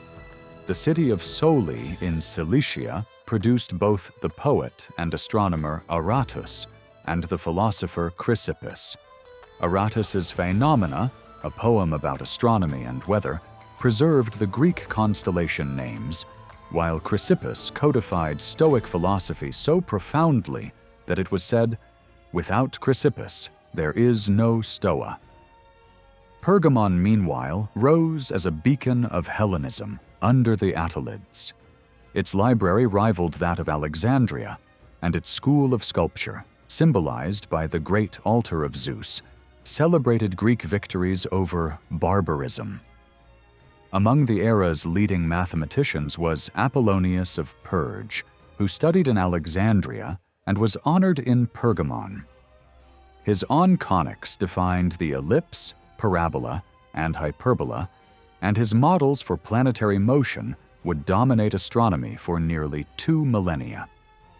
The astronomer Hipparchus of Nicaea, who worked in Rhodes after studying in Alexandria, mapped over 850 stars, discovered the precession of the equinoxes, and laid the foundations of spherical trigonometry, later incorporated into Ptolemy's Almagest. His contemporary Theodosius of Bithynia refined this system in his treatise Spherica, used for centuries afterward. Other scholars enriched literature and science in diverse ways. Nicander of Colophon wrote poetic treatises on poisons and their antidotes. Bion of Smyrna, educated in Athens, composed the Lament for Adonis. The architect Pythias of Priene designed both the mausoleum of Halicarnassus and the temple of Athena Polias, while Hermogenes, another architect from the same region, established the principles of the Ionic order that later shaped European Renaissance architecture. His surviving temples, Artemis Leucophryne at Magnesia and Dionysus at Teos, were considered masterpieces of harmony and proportion. Sostratus of Cnidus built the famed Lighthouse of Alexandria, one of the 7 wonders of the world, and Byton of Pergamon engineered advanced catapults for King Attalus I. Many historians also flourished, such as Xenophilus of Lydia and Menocrates of Xanthus, who wrote local histories, and Nymphus of Heraclea, who chronicled Alexander's life. Agatharchides of Cnidus described distant lands like Ethiopia, Scythia, and India in his circumnavigation of the Erythraean Sea, while Eudoxus of Cyzicus embarked on a daring but unsuccessful voyage to find a sea route around Africa to India under Ptolemy II. All these figures, philosophers, scientists, architects, and poets, proved that the intellectual fire of Hellenism in Asia Minor never died. Even amid wars and shifting empires, knowledge, art, and reason continued to thrive, echoing from the libraries of Alexandria and Pergamon to the temples, observatories, and schools that kept the spirit of the Greek Enlightenment alive across centuries. During the late Hellenistic age, the world of science and exploration continued to expand through the work of thinkers like Posidonius of Apamea, who lived between 135 and 50 BC. Posidonius, both a philosopher and scientist, studied in Athens and later conducted research across the Western Mediterranean and North Africa before settling in Rhodes. He wrote an extensive history in 52 volumes, continuing where Polybius had left off. Strabo, in describing the voyage of Eudoxus, refers to Posidonius's belief that the inhabited world covered half the globe's circumference, suggesting that if one sailed westward long enough, one would eventually reach India. Posidonius also made lasting contributions to meteorology, including a pioneering explanation of the cyclical movement of ocean tides based on his observations in the Atlantic. This flourishing of knowledge, through architects, astronomers, engineers, geographers, historians, mathematicians, physicians, and poets, reflected the remarkable intellectual vitality of Asia Minor under the successors of Alexander. The grandeur of their vision carried Greek thought and culture from the shores of the Mediterranean deep into Asia. When Augustus rose to power in 27 BC, marking the dawn of the Roman Empire, the Greeks of Asia Minor entered a new and prosperous era that would last for over 2 centuries under the peace and stability of Pax Romana. Augustus entrusted the eastern administration of the empire to Marcus Agrippa, who governed Asia between 24 and 23 BC, and returned again a decade later. Augustus himself toured Asia Minor in 20 BC, visiting the legendary site of Troy and restoring the ancient temple of Athena at Ilium. The beginning of his reign also brought a new system of provincial governance. The provinces of Asia and Bithynia Pontus were placed under the Senate's authority, while Galatia, Cappadocia, Lycia Pamphylia, and Cilicia came under the direct rule of the emperor. Despite this division, most communities in Asia Minor regarded Augustus as their true ruler and sought permission to honor him as a god. In Paphlagonia, both Greeks and Romans swore loyalty not only to the traditional gods, but also to Augustus himself. Augustus, however, declared that he should be worshipped only alongside the deified Roma, establishing a unified imperial cult. This devotion was overseen by a federation known as the Commonalty of the Hellenes, which acted as a bridge between the Greek cities and Roman officials. Each year, representatives met to choose the chief priest of Roma and Augustus, assisted by prominent dignitaries called Asiarchs. The cult later evolved into the worship of Roma et Sebasta, Rome and the emperor, celebrated through the grand Romaya Sebasta festival, held annually and attended by citizens from across Asia Minor.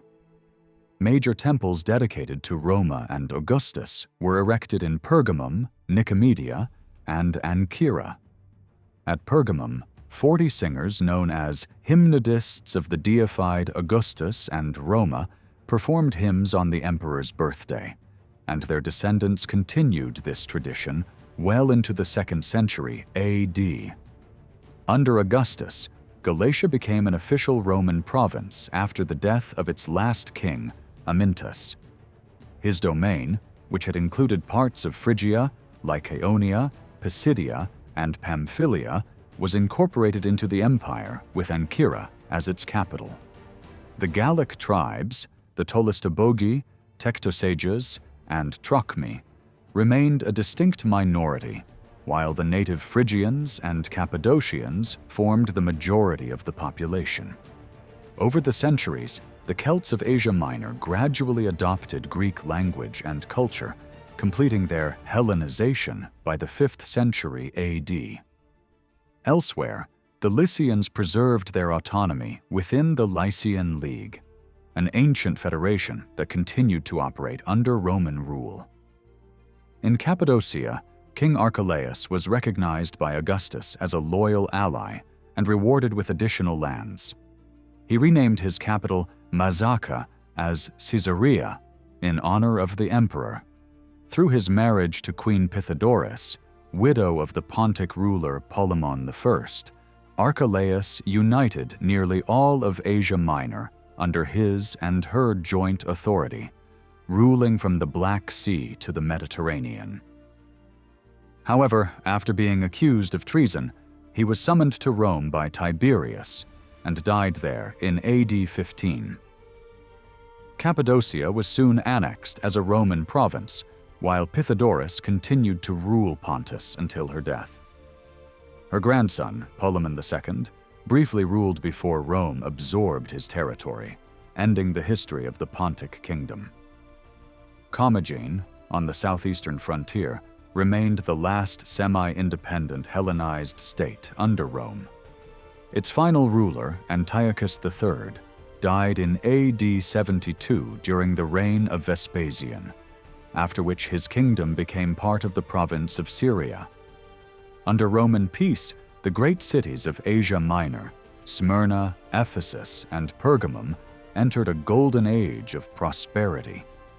Their populations grew into the hundreds of thousands, and monumental public works transformed their skylines.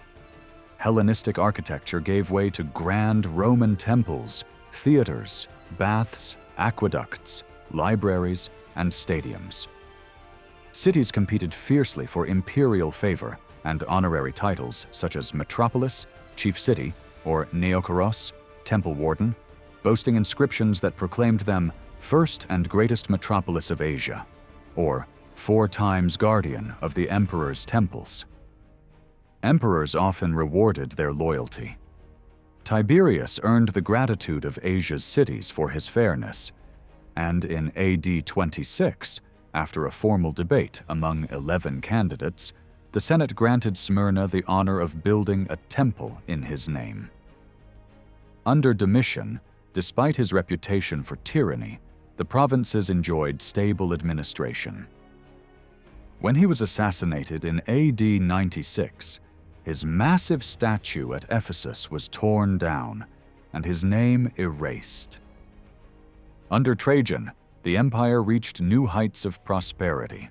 He treated the cities of Asia Minor with generosity, granting privileges and commissioning magnificent buildings. The grandest of all was the Trojaneum at Pergamum, a vast Corinthian temple dedicated to both Trajan and his successor Hadrian, whose colossal statues once towered over the Acropolis, lasting symbols of an age when Asia Minor stood at the heart of Roman civilization. The reign of Emperor Hadrian marked the golden age of Roman rule in Asia Minor.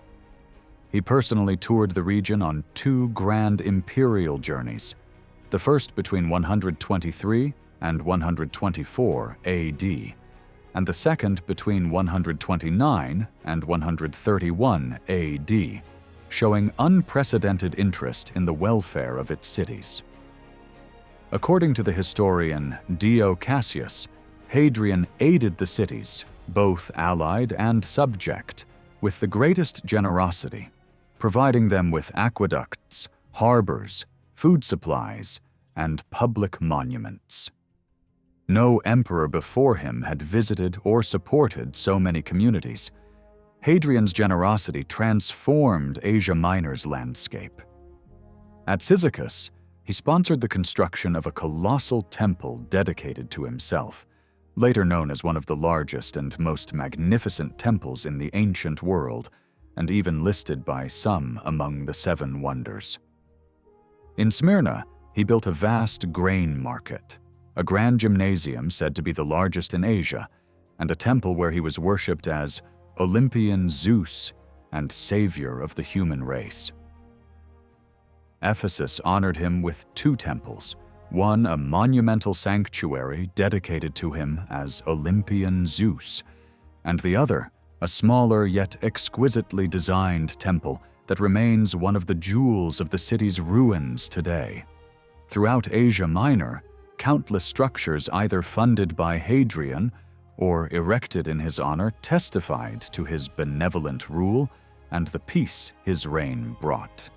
When Hadrian died in 138 AD, an orator from Asia Minor praised him before the Roman people, declaring that the entire inhabited world, united under one leader, prays that this empire may endure for all time. He was succeeded by Antoninus Pius, whose reign, 138 to 161 AD, continued this spirit of prosperity. Antoninus was deeply generous toward the Greek cities of Asia Minor, a fact attested by numerous inscriptions and temples dedicated in his name. He reorganized the empire's provincial boundaries, expanding Cilicia northward beyond the Taurus Mountains by annexing parts of Lycaonia and Isauria, greatly increasing its power and importance. After his death, Antoninus was succeeded by his 2 adopted sons, Marcus Aurelius and Lucius Verus, who ruled as co-emperors. Early in their reign, the Parthian king Volosages III launched a major invasion into Armenia and Syria, defeating Roman armies until Lucius Verus personally led a counteroffensive. The Romans emerged victorious, extending their borders into Mesopotamia. Yet the campaign brought disaster. Returning soldiers carried with them a deadly pestilence that swept through Asia Minor and Europe, reaching as far as Gaul. A devastating famine followed, and as barbarian tribes crossed the Danube into Italy, both emperors took to the field to defend the empire. After Lucius Verus died in 169, Marcus Aurelius ruled alone. He crushed a revolt in Syria led by Avidius Cassius, and later financed the rebuilding of Smyrna after a powerful earthquake in 178 AD. the citizens of Smyrna honored him with a statue in their restored agora, ruins of which still stand in modern Izmir. Marcus Aurelius's death in 180 marked the end of the age of Stoic rulers and the beginning of decline. His son, Commodus, succeeded him and initially made peace with the Germanic tribes, but his reign soon descended into corruption and decadence. He revived the worst excesses of Gaius Caligula and Nero, according to later historians. In 192 AD, he was assassinated, sparking the Year of the Four Emperors, during which Pertinax, Didius Julianus, and finally Septimius Severus rapidly rose and fell in succession. Severus emerged victorious after defeating rivals Pescennius Niger, who controlled Syria and Asia Minor, and Clodius Albinus, who ruled Gaul. By 197 AD, Severus had crushed both and expanded the empire beyond the Euphrates River. He punished cities that had supported his enemies, most notably Byzantium, which he captured and sacked in 196 after an 18-month siege. Upon Severus's death, his sons Caracalla and Geta inherited the throne, but their joint rule quickly ended in bloodshed when Caracalla murdered Geta in the presence of their mother, Julia Domna. Caracalla, seeking to emulate Alexander the Great, led his armies across the Hellespont, visiting Troy to honor the tombs of Achilles and Patroclus. In Pergamum, a temple was dedicated to him as the New Dionysius, and in gratitude, he granted the city the title Thrice Temple Warden, an honor he also bestowed upon Smyrna. After travels through Antioch and Alexandria, Caracalla prepared for a campaign against the Parthians, but in 217 AD, he was assassinated by officers under Marcus Opellius Macrinus, who then became emperor. Macrinus ruled for only a year before being overthrown by Elagabalus, who met the same violent end 4 years later. He was replaced by Severus Alexander, who ascended the throne in 222 AD at the age of 14. His mother, Julia Mamaea, acted as regent throughout his reign, guiding the empire's administration. Severus Alexander's rule is remembered for its moderation and for his patronage of intellectuals, most notably the historian Dio Cassius of Nicaea.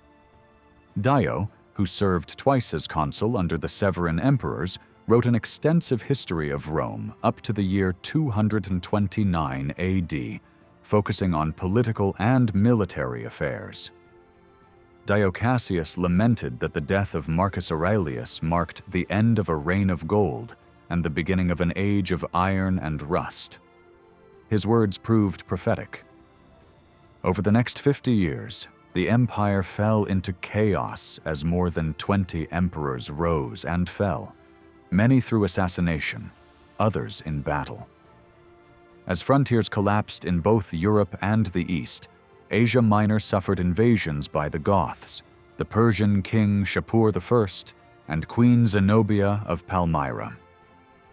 Though Rome eventually regained control and restored its borders, the long peace of the Pax Romana was gone forever. The Greco-Roman world, once stable and prosperous, was now entering its twilight. During the peaceful centuries before this decline, Smyrna and Ephesus had competed intensely for prestige within the province of Asia, each vying for the title of metropolis, the foremost city and religious center of the region. Ephesus, with its population of nearly 400,000, was effectively the provincial capital and proudly called itself the first and greatest metropolis of Asia. Smyrna, however, rivaled this claim after Caracalla granted it the honor of building a temple for his worship. The city proclaimed itself first of Asia in beauty and size, most brilliant metropolis of Asia, thrice temple warden of the Augusti, and ornament of Ionia. Thus, even as the empire's strength waned, the cities of Asia Minor continued to shine, their monuments, temples, and titles standing as the last great echo of Rome's golden centuries in the East. Under Roman rule, the Greeks of Asia Minor experienced a remarkable cultural revival, especially after the rise of Augustus. One of the finest representatives of this new era was Strabo of Amasya, a geographer whose life bridged the late Republic and the early Empire. Educated in Nyssa and Alexandria, Strabo traveled widely across the Roman world and composed his monumental geography in 17 volumes. In it, he emphasized that geography was essential not only for statesmen and generals, but also for understanding nature, its lands, seas, plants, and animals. Another great figure was Dioscorides of Anazarbus in Cilicia, a physician trained in Alexandria who served in the Roman army under the emperors Claudius and Nero. His masterpiece, De Materia Medica, described around 1,600 drugs and medicinal plants with vivid illustrations, remaining the foundational text of pharmacology for centuries in both the Islamic and Christian worlds. Around the same time, Dio Chrysostom of Prusa in Bithynia emerged as a philosopher and orator. After being exiled by Emperor Domitian, he wandered through Greece and Asia Minor, preaching Stoic and Cynic philosophy. His surviving speeches, many delivered to citizens of Prusa, are invaluable sources for daily life in Western Anatolia during his age. The Stoic philosopher Epictetus, originally a slave in Hierapolis of Phrygia, was freed and became one of the most influential teachers of ethics in Rome before moving to Nicopolis. His student Arrian recorded his teachings, which later inspired Emperor Marcus Aurelius. Arrian himself, born in Nicomedia, served as governor of Cappadocia under Hadrian and wrote The Campaigns of Alexander, one of the most reliable accounts of Alexander's conquests. During Hadrian's reign, Theon of Smyrna explored mathematical and astronomical concepts linked to Plato's works, and even outlined a semi-heliocentric model long before Copernicus. Pausanias, born in Lydia, became a traveler and writer whose description of Greece preserved myths, temples, and rituals of the ancient world. Lucian of Samosata, born in Commagene and writing in Greek, though his native tongue was Aramaic, produced witty and satirical dialogues such as Dialogues of the Gods, The Passing of Peregrinus, and A True Story, which imagined interplanetary travel centuries before modern science fiction. From Pergamum came Galen, the most celebrated physician of antiquity. He gained unmatched knowledge of anatomy while treating gladiators at the sanctuary of Asclepius. Later, serving as physician to Marcus Aurelius and Commodus, Galen's works on anatomy, physiology, and philosophy dominated medical study until the 17th century. The philosopher Alexander of Aphrodisias from Phrygia became the leading interpreter of Aristotle, influencing medieval scholasticism. In the same era, Aelius Aristides of Mysia wrote eloquent speeches reflecting the prosperity and pride of the Greek cities of Asia Minor under Roman rule. Pliny the Younger, appointed governor of Bithynia by Emperor Trajan, documented administrative life and famously sought guidance from the emperor on how to handle the growing Christian communities in his province. Christianity reached Asia Minor through the missionary journeys of Paul of Tarsus. Setting out from Antioch, he and Barnabas traveled across Cyprus, Pamphylia, Pisidia, and Lycaonia, preaching in synagogues and public squares. Paul's longest stay was in Ephesus, where he spent over 2 years spreading the new faith before bidding farewell to his followers at Miletus, with emotional words recorded in the Acts of the Apostles. Tradition holds that the Apostle John later lived in Ephesus, where he wrote his Gospel. The 2nd century bishop Irenaeus of Lyon, born in Smyrna, confirmed this, calling John the disciple of the Lord who leaned upon his breast. Revelation, written by a man named John on the island of Patmos around AD 95, addressed the 7 churches of Asia: Ephesus, Smyrna, Pergamum, Thyatira, Sardis, Philadelphia, and Laodicea, calling them to faith and endurance. Smyrna's first bishop, Polycarp, was said to have been ordained by John himself. According to Irenaeus, Polycarp shared the memories of those who had known Christ personally. After leading the Christian community for more than 50 years, he was martyred in AD 153, burned at the stake by order of the Roman governor. Thus, the Greek cities of Asia Minor, once centers of philosophy, science, and art, became the cradle of early Christianity. Under Roman peace, temples gave way to churches, and the land that had once produced philosophers and physicians now nurtured apostles and saints, linking the intellectual legacy of the ancient world with the spiritual dawn of a new faith. After nearly 2 centuries of relative peace, the Christians of Asia Minor once again faced dark days of persecution. Emperor Decius, who ruled from 249 to 251, ordered that every citizen must publicly sacrifice to the Roman gods and to the spirit of the emperor. Those who refused were executed. Later, under Valerian and then under Diocletian, the oppression grew even more severe, reaching its bloody peak at the dawn of the 4th century. Thousands of Christians, especially from the 7 churches of Asia Minor, were tortured and martyred. For them, these events seemed to fulfill the prophecy in the Book of Revelation: the fall of Babylon, a symbol of pagan Rome, and the dawn of a new divine order. That new world began to emerge in the chaos that followed. In 268, Emperor Gallienus was murdered, and Claudius II took the throne.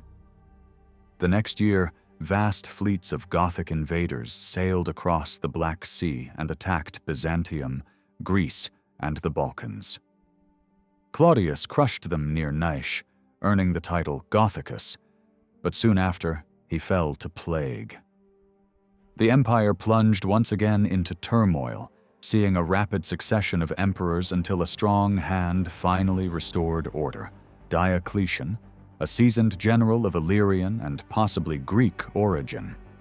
Proclaimed emperor in Nicomedia in 284, he ended decades of instability and established a new foundation for imperial rule. Diocletian divided the vast empire to make it governable. He adopted his trusted comrade Maximian as co-emperor, giving him authority over the West while he ruled the East from Nicomedia, which became his main residence. Believing the true heart of the empire lay in Greek-speaking Asia Minor, he built a grand palace there. Later, in 293, he expanded his system into the Tetrarchy, the rule of 4, with 2 senior emperors, Augusti, and 2 junior emperors, Caesars, ensuring an orderly succession and stronger defense of the frontiers. Under Diocletian, the empire's administration was thoroughly reorganized. The number of provinces was doubled, reaching nearly 100, more balanced in size and population, with 18 in Asia Minor. These were grouped into 12 dioceses, among which Asia Minor was largely divided into Asiana and Pontica. Diocletian strengthened the eastern borders through war and diplomacy, forcing the Persians to cede Armenia and Mesopotamia after a decisive Roman victory. Although Diocletian's wife was Christian and he initially tolerated the faith, his attitude changed drastically in 303. Persuaded by his co-emperor Galerius, he issued an edict ordering Christian scriptures burned, churches destroyed, and all Christians dismissed from government service.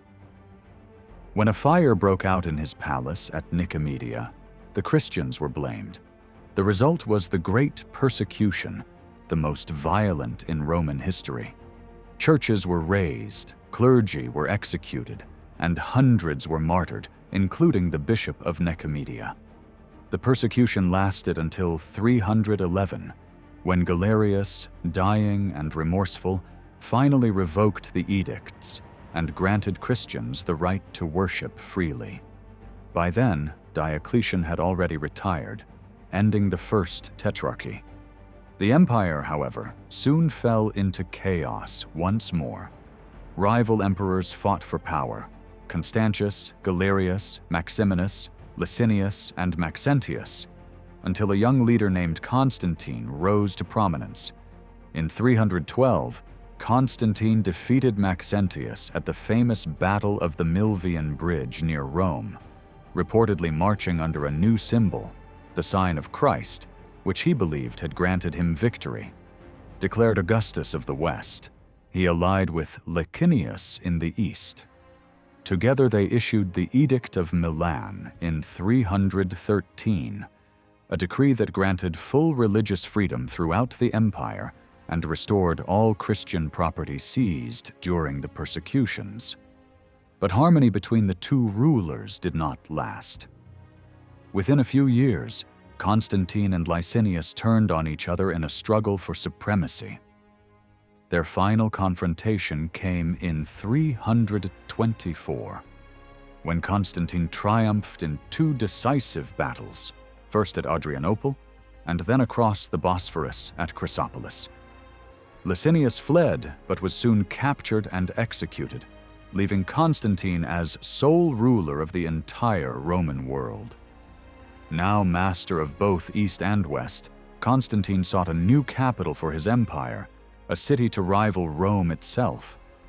At first, he considered building it near the ancient site of Troy, but soon changed his mind. He chose instead the old Greek city of Byzantium, a strategic crossroads between Europe and Asia. This fateful decision marked the beginning of a new era, one that would transform the ancient Greek lands of Asia Minor into the heart of the Byzantine Empire, a Christian empire that would carry the legacy of both Greece and Rome into the centuries to come. As Constantine prepared to transform Byzantium into his new capital, he resided in Diocletian's old palace at Nicomedia. His first major act from there was to bring unity to the increasingly divided Christian church. To accomplish this, he called for the first ecumenical council at Nicaea, just a short distance away. Beginning on May 20th in the year 325, more than 300 bishops from across the empire gathered to settle the growing dispute between Bishop Alexander of Alexandria and his priest Arius. Arius argued that Christ was not eternal, nor of the same divine essence as God, a belief that became known as Arianism. The council condemned Arius's teachings, affirming the true divinity of Christ and drafting a statement of faith that became the famous Nicene Creed, the foundation of Christian orthodoxy. The council also decided upon a uniform date for Easter and confirmed the authority of the bishops of Alexandria and Antioch over their respective regions. 5 years later, in 330, Constantine's dream was complete. The reconstruction of Byzantium was finished, and on May 11th he inaugurated his magnificent new capital, Nova Roma Constantinopolitana, or New Rome, the city of Constantine. It was an immense city, protected by massive walls stretching from the Golden Horn to the Sea of Marmara, and covering an area 4 times larger than ancient Byzantium. The new metropolis was home to roughly 80,000 citizens who received daily grain rations from the state. Within its walls rose grand public monuments, a vast forum bearing Constantine's name, a hippodrome, a new imperial palace, and statues and temples that reflected the city's dual Roman and Hellenic heritage. At the center of the forum stood a towering porphyry column, crowned by a statue of Constantine himself, symbolizing the birth of a new imperial era.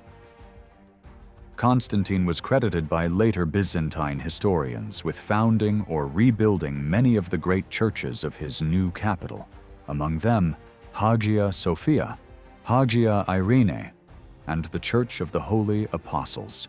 The most reliable ancient source, the historian Socrates, confirms that Constantine built the Church of the Holy Apostles and restored Hagia Irene, while his son Constantius later completed the first Hagia Sophia, the Church of Divine Wisdom, which would become the heart of Eastern Christianity. In his final years, Constantine's health began to fail. In 336, hoping to recover, he visited the healing baths of Constantinople and later the hot springs near Nicomedia, his mother's birthplace. Finding no cure, he returned to Diocletian's palace in Nicomedia, where he called for the local clergy and made a full confession of faith.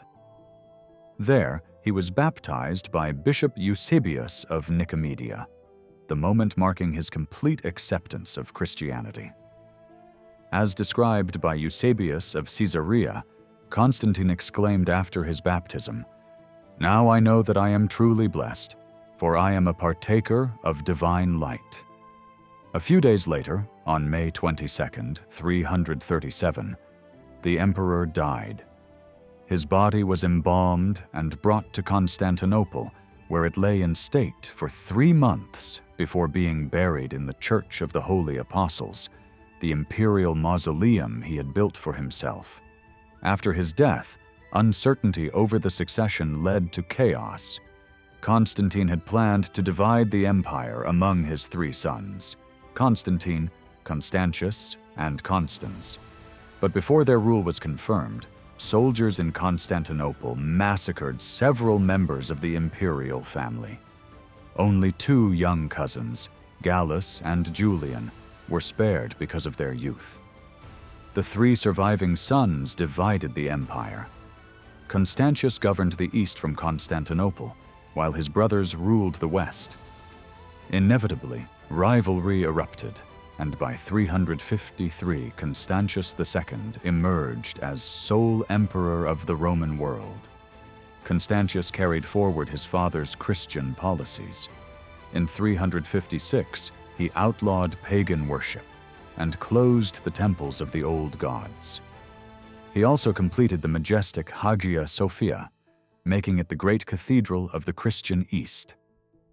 During his reign, he promoted his cousin Gallus to Caesar, but later executed him for suspected treason. In his place, Constantius appointed Gallus's brother Julian, an intellectual who had studied philosophy and Greek classics. Though Julian had once been a devout Christian, his studies led him back to the ancient pagan beliefs of Greece and Rome, a conviction he concealed until he came to power. When Constantius died in 361, while on campaign, Julian's troops had already proclaimed him emperor. He entered Constantinople in triumph, the first ruler to have been born in the city, and was received with enthusiasm. But his reign took a dramatic turn. Julian publicly rejected Christianity and reinstated the old pagan cults, proclaiming freedom of worship for all, pagan, Christian, and Jewish alike. He removed Christians from positions of authority and restored ancient temples, earning from his opponents the title by which history remembers him, Julian the Apostate, the emperor who sought to turn back the tide of a Christian empire. Julian remained in Constantinople for only a few months before departing in June 362 to lead his campaign against the Persians from Antioch. He never returned. During a fierce battle on June 26, 363, He was mortally wounded and died near the Persian frontier. His body was taken to Tarsus for burial, and the army soon proclaimed Jovian as his successor. However, Jovian also failed to reach Constantinople. He fell ill and died on February 17, 364, while marching back to the capital. At Nicaea, the army elected Valentinian as emperor. On February 26, 364, he was declared Augustus, and shortly afterward, the soldiers demanded that he appoint a co-emperor to ensure a stable succession. Valentinian chose his brother Valens, who was proclaimed co-Augustus on March 28th. Valentinian governed the western provinces from Milan, while Valens ruled the east from Constantinople. Both brothers were Christians, yet they pursued a policy of tolerance, allowing pagans and followers of different Christian sects to practice freely, continuing Julian's more open approach to religion. Valentinian died suddenly of a stroke in 375 and was succeeded by his 16-year-old son, Gratian, who shared power with his younger brother Valentinian II. In the east, Valens ruled until 378, when he was killed near Adrianople in a disastrous battle against the Goths that wiped out most of his army. Following this defeat, Gratian appointed the capable Spanish general Theodosius as co-emperor on January 19, 379. When Theodosius entered Constantinople on November 24, 380, the city greeted him with splendor, celebrating the restoration of order after years of turmoil. Soon after his arrival, Theodosius was baptized and took decisive action to make Christianity the official religion of the empire. On February 27, 380, he issued an edict declaring that all Roman subjects must adhere to the Christian faith. The next year, he convened the Second Ecumenical Council in Constantinople, which reaffirmed the Nicene Creed and established the doctrine of the Holy Trinity, that the Father, the Son, and the Holy Spirit are three distinct persons in one divine essence. The council also decreed that the Bishop of Constantinople should have the highest honor after the Bishop of Rome, elevating the city's patriarchate above those of Antioch and Alexandria. Theodosius was determined to eradicate heresy and paganism from his realm. Over his reign, he issued 18 edicts targeting heretical sects and, in 391, outlawed pagan worship entirely. Temples were closed, and any act of sacrifice to the old gods was punished severely, even if performed in private. The ancient Greco-Roman religion, which had endured for centuries, was now officially abolished. Tragedy soon followed. Gratian was assassinated in 383, and his brother Valentinian II met the same fate 9 years later. Theodosius avenged both deaths, crushing the usurpers and reclaiming control of the empire. In 392, he defeated the rebel Maximus in northern Italy, restoring unity. He then marched to Milan and prepared for his succession, dividing the empire between his two young sons. Arcadius, who was about 18, would rule the east, and Honorius, only 10 years old, would rule the west. Both boys were in Constantinople when Theodosius summoned Honorius to his side in Milan. The emperor died there the following day, in January 395, marking the final division of the Roman Empire. After Theodosius's death, Arcadius ruled in the east, 395 to 408, and Honorius in the west, 395 to 423. Both emperors were weak and heavily influenced by their advisors. In 398, John Chrysostom became the Patriarch of Constantinople. His brilliant and often fiery sermons denounced corruption, heresy, and paganism. Despite Theodosius's earlier ban, pagan worship still survived, and Chrysostom urged the destruction of pagan temples, especially the great temple of Artemis at Ephesus. In 401, his words inspired mobs of Christians to demolish the ancient shrine, marking the symbolic end of classical paganism in Asia Minor. The Temple of Artemis was replaced by a church dedicated to the Virgin Mary, whose cult soon took the place of the old goddess, though some continued to worship Artemis in secret.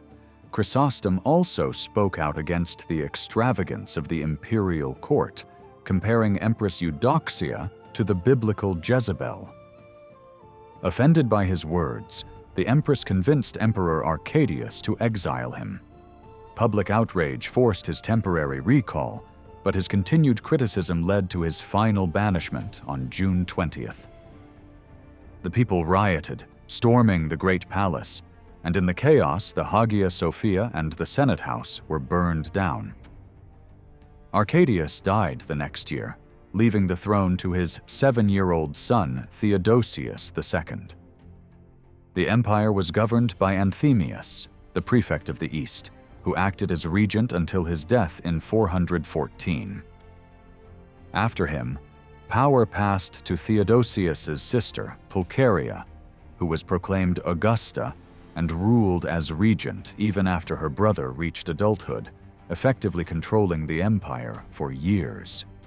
During Anthemius's regency, major construction projects reshaped the city.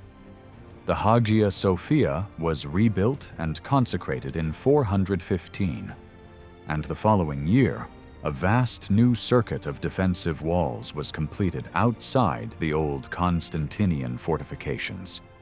These fortifications, stretching from the Golden Horn to the Sea of Marmara, were damaged by an earthquake in 447, but rebuilt in just 2 months under Prefect Constantine. Known as the Theodosian Walls, these mighty defenses enclosed 7 hills, mirroring the topography of Rome, and defined Constantinople's boundaries for the next 1,000 years, protecting the god-guarded city from countless invasions. Theodosius II also promoted education and learning.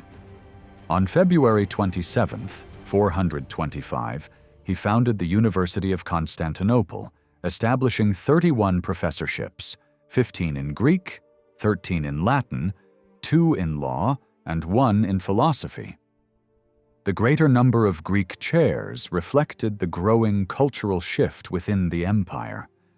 Though Latin remained the official administrative language, Greek was the spoken language of daily life and increasingly dominated the imperial court and intellectual life of the East. This marked the deepening Hellenization of the Eastern Roman Empire, setting the foundation for what would soon become the Byzantine world.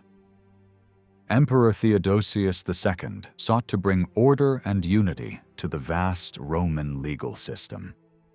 In 429, he appointed a special committee led by Apelles, a professor of law at the recently founded University of Constantinople, to compile a comprehensive collection of imperial legislation. After 9 years of work, the committee completed the Codex Theodosianus, which gathered together all the constitutions issued since the time of Constantine the Great, including those of Theodosius himself. The emperor described it as a record of the laws of the divine emperors who came before us and our own decrees. The new code was enacted in 439 under the joint authority of Theodosius II and his cousin and son-in-law Valentinian III, the Emperor of the West, symbolizing the continued unity between the two halves of the Roman Empire. Theodosius's reign was also marked by intense religious debate, especially over the nature of Christ.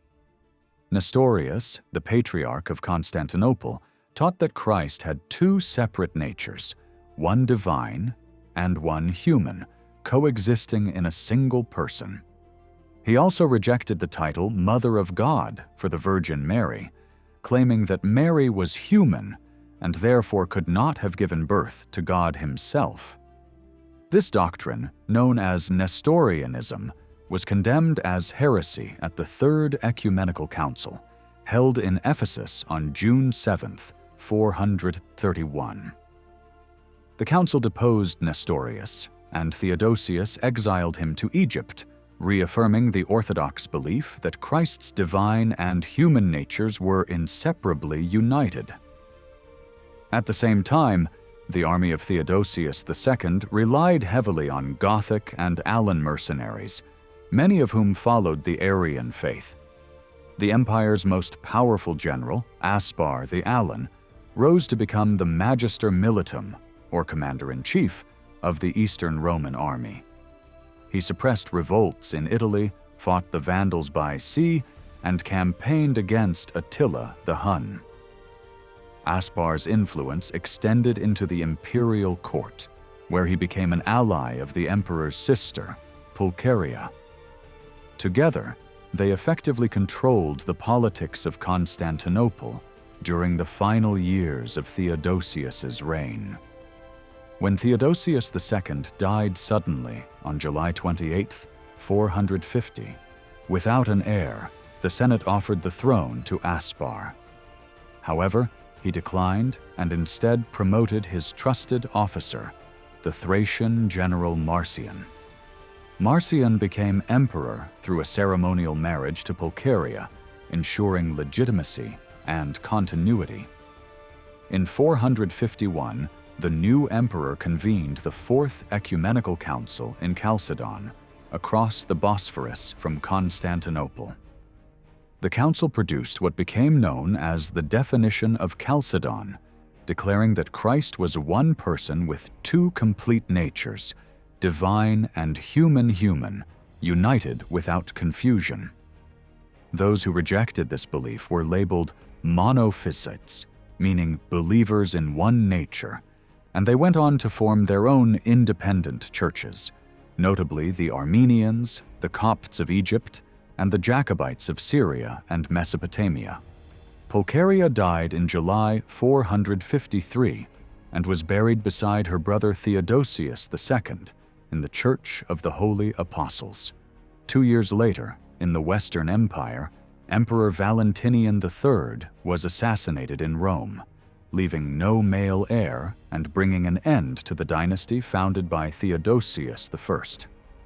By that time, the Western Empire had already suffered irreversible decline. Rome itself had been sacked by the Visigoths in 410, and in 452, Attila, the Hun, devastated northern Italy. In the following decades, 8 short-lived emperors came and went, most of them military strongmen of barbarian origin, until the Western Empire finally collapsed in 480 with the assassination of Julius Nepos in Dalmatia. From that point onward, the emperor in Constantinople stood as the sole ruler of what remained of the Roman world. With the imperial capital firmly established in the east, Asia Minor became the intellectual and political heart of the Greco-Roman world. Constantinople and Antioch emerged as twin centers of learning and culture, while scholars across the region produced remarkable works in both secular and religious history. Among these writers was Ammianus Marcellinus of Antioch, a native Greek speaker who, unusually for his time, wrote in Latin. A former high-ranking officer under Emperors Constantius and Julian, Ammianus is often considered the last great Roman historian. Another influential figure was Libanius, born in Antioch in 314. Educated in both his native city and in Athens, Libanius went on to teach in Constantinople and Nicomedia. His students included some of the most important Christian thinkers of the time: John Chrysostom, Basil of Caesarea, and Gregory of Nazianzus, as well as possibly Ammianus himself. A passionate defender of classical education and pagan philosophy, Libanius corresponded with Emperor Julian the Apostate, who greatly admired him. The emperor's death was a personal and intellectual blow to him, but Libanius remained a revered figure in the Eastern Empire, earning the honorary title of Praetorian Prefect from Theodosius I. The philosopher and rhetorician Themistius, born around 317 in Paphlagonia, also rose to prominence during this era.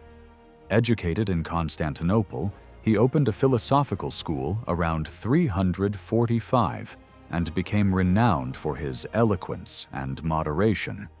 His orations impressed nearly every emperor from Constantius to Theodosius I, who appointed him prefect of Constantinople and entrusted him with the education of the young Prince Arcadius. Although Themistius remained a pagan in an empire that was now officially Christian, he served as a bridge between the old classical world and the new Christian order. His writings offer invaluable insight into the political thought and imperial ideology of the late Roman world, capturing the spirit of an age in transition, from empire to empire, from Rome to Byzantium. Gregory of Nazianzus and his close friend Basil of Caesarea, known together as the Cappadocian Fathers, were towering figures of early Christian thought. Both were born in Cappadocia around the early 4th century and studied in Athens, where they shared classrooms with none other than Julian, the future emperor who would later turn against Christianity. Each became a bishop in their homeland, with Gregory briefly serving as Patriarch of Constantinople. Their letters, sermons, and theological writings became cornerstones of Christian literature, shaping the intellectual foundation of the Church for centuries. Gregory's moving eulogy for Basil is still regarded as one of the greatest achievements of Greek rhetoric since the time of Demosthenes, capturing both the spiritual depth and the classical eloquence that defined their age.